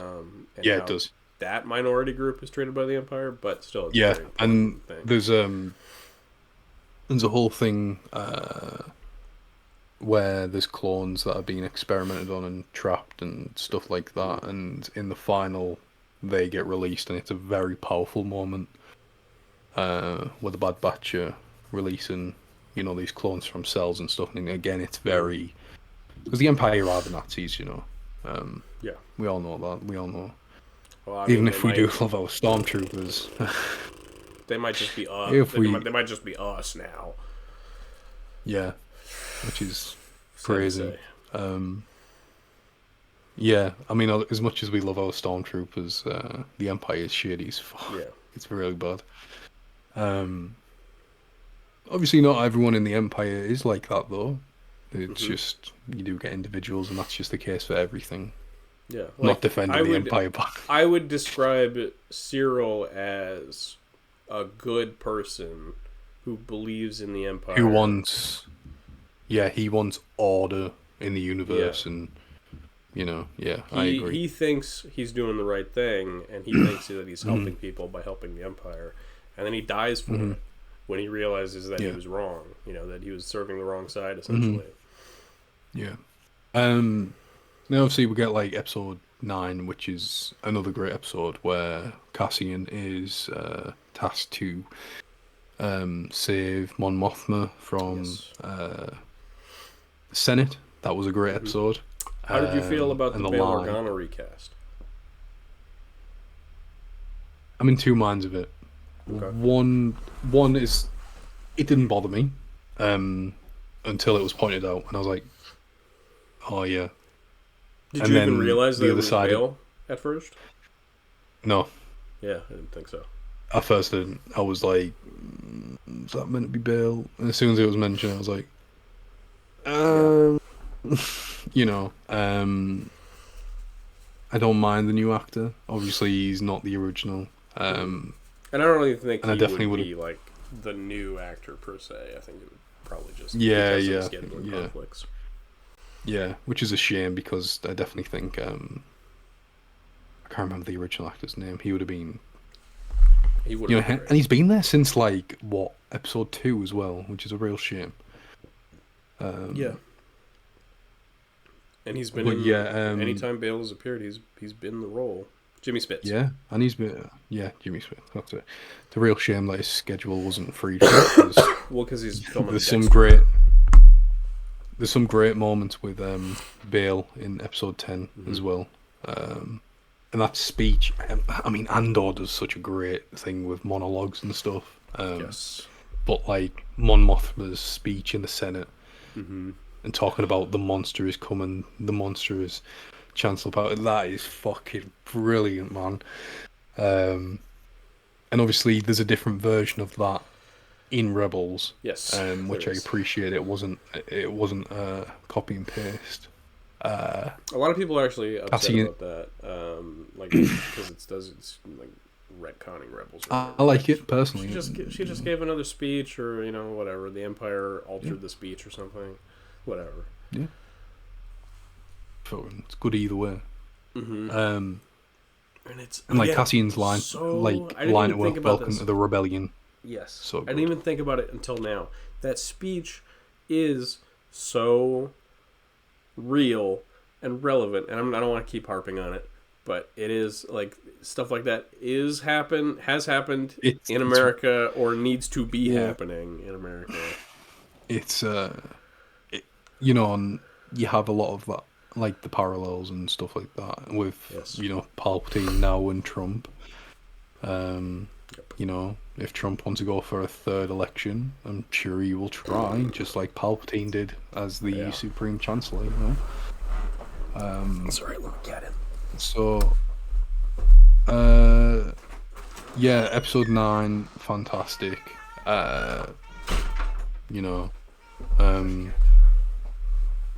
It definitely felt a little lighter in a sense because of Episode 8 being so depressing, which was somewhat relieving. And it had some great moments like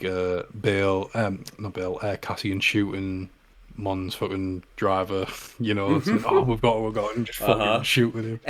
And she's like, What did you read from that? Because I really read from that the driver was like, no, this isn't worth it. I gotta go make sure she's okay. Like, because he looks at the gun, but like, I didn't get the vibe that he picked it up. Yeah, what did you think about that? I think he was. I think there's more to it. I think he was second guessing his decisions. Obviously, too late, too little. Yeah. Cassian's not the kind of guy to give him a chance. No, not anymore. Yeah. Hold hard, kidder. Which I love.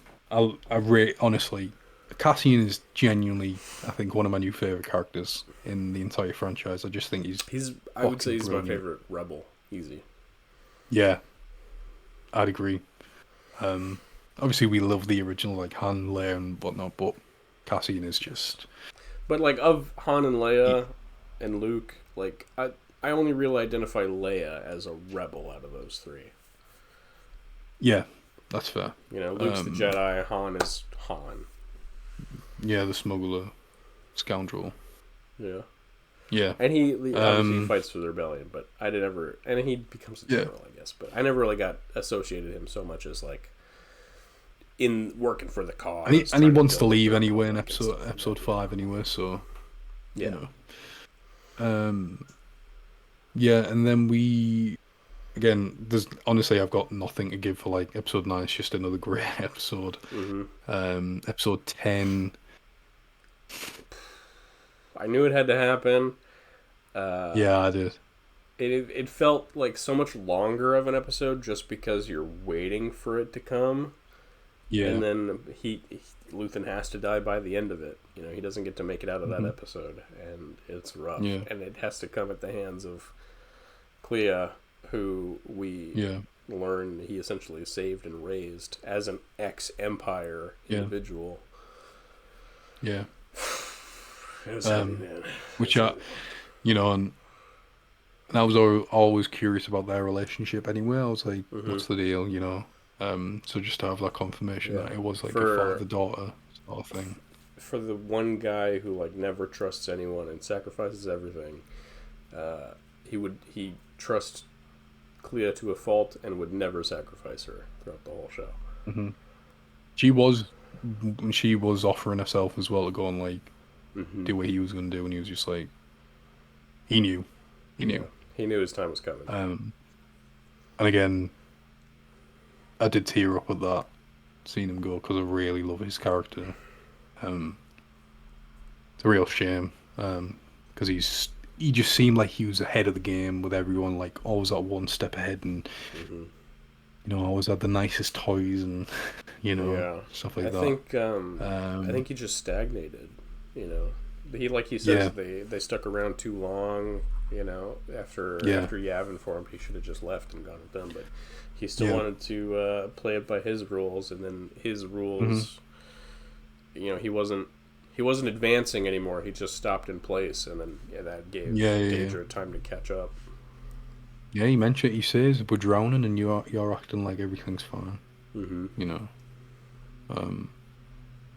he's such a great inclusion, and he's Cassian's right in what he's saying. Like none of it would have happened if it wasn't for him. Mm-hmm. Episode 11. That's where, you know, we're in the block of flats and stuff like that, and we're trying to, you know, it's sort of like a rescue mission. I definitely feel like out of the three, that's the weakest. And Cassian are closing in on Clea. Yeah. And then, the sort of the second. Yeah, out of the three, I think Cassian it's definitely the weakest. Yeah, Cassian convincing Clea to leave with them to Yavin. Yeah. It's just, I suppose it would be the weakest of the three, but it's not not weak. It's just compared to what you've got sandwiched in between. It's just it is like Clea's being brought through the same emotional journey that I feel like the audience is being like she's your surrogate, where she's being like she has to accept that it's over, and she has to accept that Yavin is the place to go, and that you know. Rogue One is the next step, and then A New Hope after that. And then the final, obviously, ends with them leaving to Yavin, and then we get loads of scenes where the council are thick as fuck. They are, and you just think Partagaz, you know, the ISB is torn apart. Partagaz shoots himself. Yeah. I'm assuming they were going to take him and kill him anyway. Because Krennic says you'll be added to the long ISB death march. Yeah, so yeah. That would have been pretty rough to see as well. It's fucked up, because I love me some ISB. I thought they were really cool.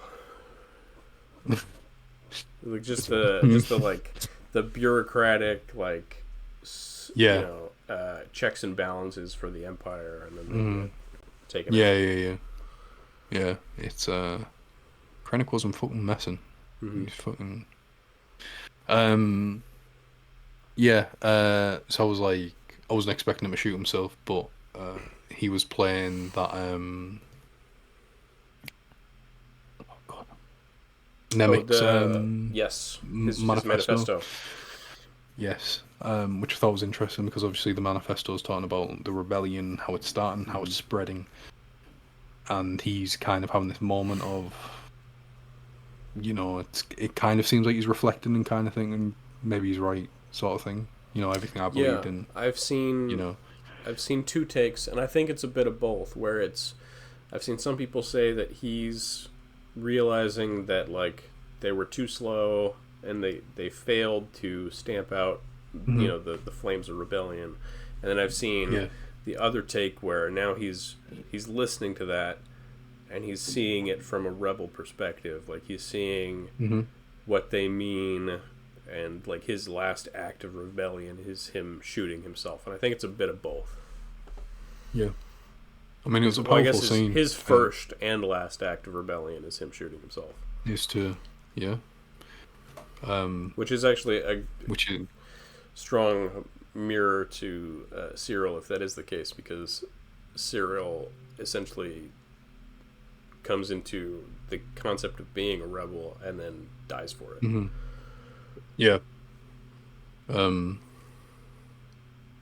Which is a shame because I feel like Cyril definitely would have agreed, you know, or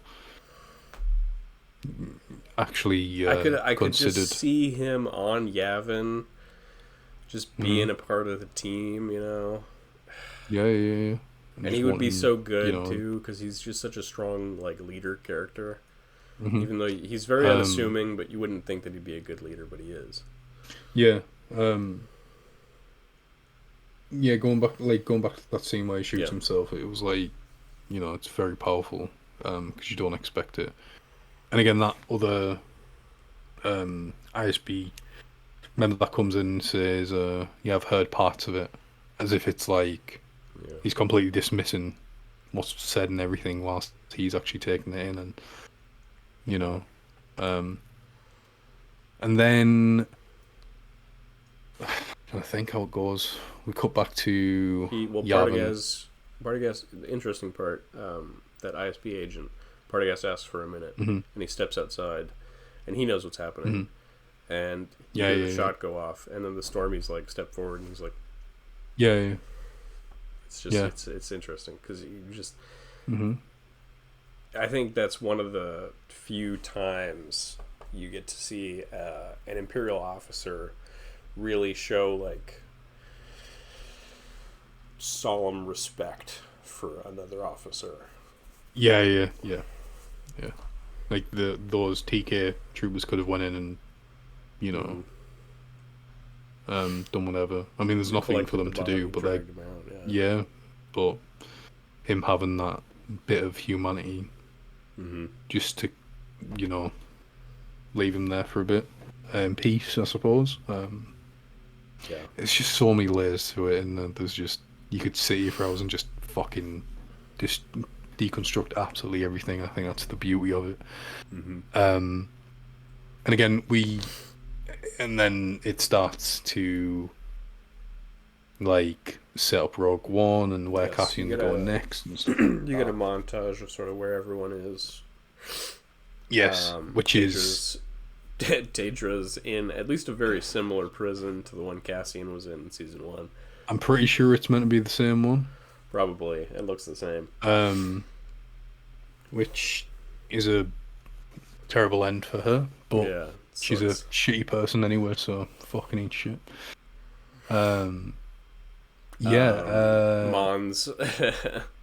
Mon's husband is he looks like just dead inside, but he's got that one lady on his arm. Yep. Who was the wife of that other guy? Yes, you remember? the ginger, brown hair, red hair guy. Yeah. From the wedding. And I will say quickly before we get to like the final theme of the show, I just want to say the music for the show is fucking incredible. It genuinely is amazing. It was most apparent for me because I mean obviously it's part of the scene in episode 3 when you've got the wedding dance party juxtaposed with the just horrible horrific scene with yeah. But before we get into that final scene, episode 9, Bix leaves. She goes away. She ditches Cassian. And she tells him that she's choosing the rebellion for the both of them because she knows that Cassian has a purpose. I'll say the ending of episode 9 also got me as well. Yeah. It left me speechless. And you can just feel that as soon as Cassian gets back to the hut, you feel that she's just so off. Yeah.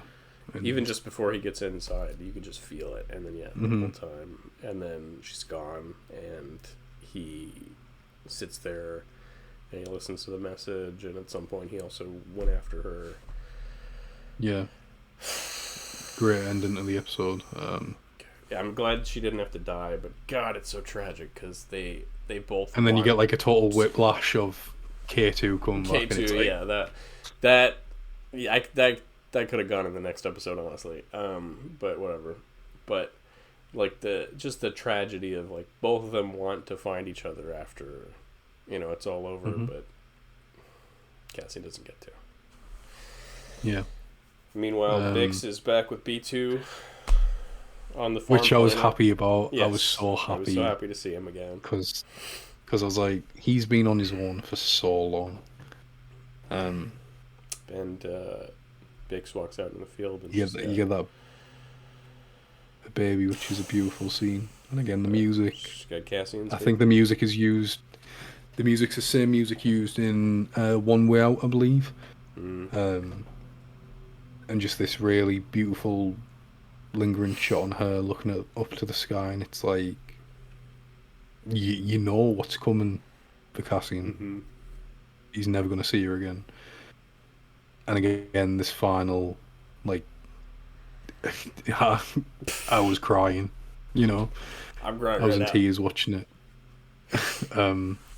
Just because I thought, you know, it's shit that it's not a happy end.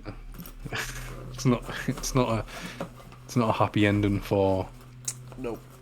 either of them. That if he went with her, you know, that would have been a perfect life. Yeah. He doesn't even know that he B2, has a, he doesn't baby. know that he has a Yeah. kid. Yeah. And that's what's gonna make Rogue One even more harder to watch. I still need to rewatch it. I still plan to. Does he kiss Jin? I thought he did, but I'm pretty sure No, he doesn't. he doesn't actually. kiss her. He doesn't kiss her. He just holds on to her. I gaslit myself into thinking that he kissed her. And that's And then I what adds it gaslit even more because Thatch into thinking that he kissed her. no, he doesn't kiss her. A lot of people like the reason why he didn't is because he was saving himself, and you know, that's so much. It does. It hurts emotionally. I'm curious as to where would you place it in terms of shows. Shows. Yeah, I mean, we've known since season 1 it's the best live action show. mm-hmm. Would you say overall or just? Because I mean I love Mando season 1 and 2, and that is like bread and butter Star Wars. Yeah, it's I don't know. It's overall, it's better than Mando. But is it better than Rebels? It's a different it's a different It's a different beast breed. altogether, isn't it? Yeah. I fucking Rebels broke my heart back in I don't know 2019, 18 when it ended. And I waited years. 2018, I believe. Yeah, and I waited years for any sort of... I cried over that ending. And I waited years for any closure. And we got it in Ahsoka, and it wasn't very fulfilling. So both of these shows broke my heart and don't have fulfilling conclusions. Yeah. Yeah, like, I love, again, Mando season 1 and 2, season 3 has its issues, but Andor and Mando for me, like, here, it really depends on my day. Yeah. Because Andor's got the better writing, it's got the better world building, and the, you know. But Mando's like, that's like what Now, you think of like what Star if you, Wars. If So you it's throw like, Clone Wars into that mix? oh shit. Uh-huh. What? Oh. Mm-hmm. Clone Wars is special. It is, yes. Your Clone Clone Wars Wars is my Rebels, yeah. And I love Rebels as well.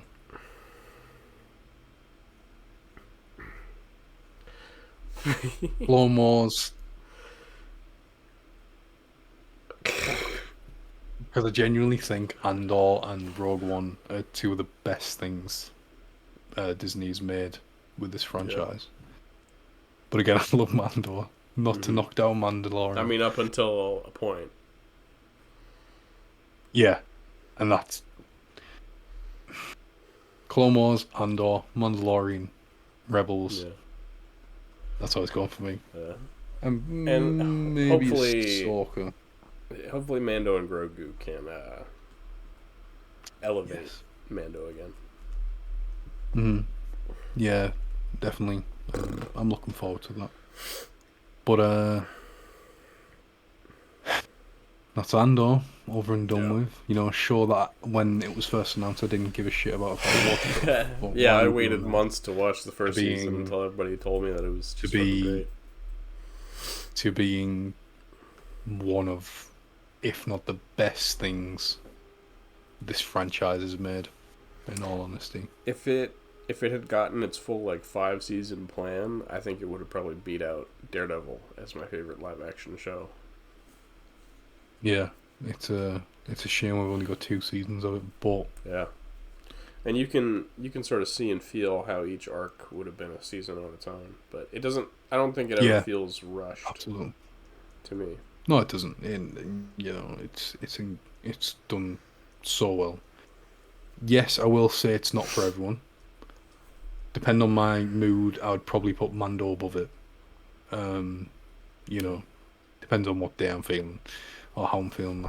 That goes the same with like Empire and Revenge of the Sith. But you know, and like we were saying, Mandalorian and Andor are 2 completely different ends of the spectrum. One's the sci-fi fantasy, lightsabers, blasters, all that shit. The other is adult, mature, world-building spy thriller. And they're just night and day. So I understand when people say it's not for them. I get it, but if you stick with it and it pays off as it does, it's worth it. Just a shame that it's over with now. Well, back to the norm, I suppose. Yeah, that's it. That's all she wrote.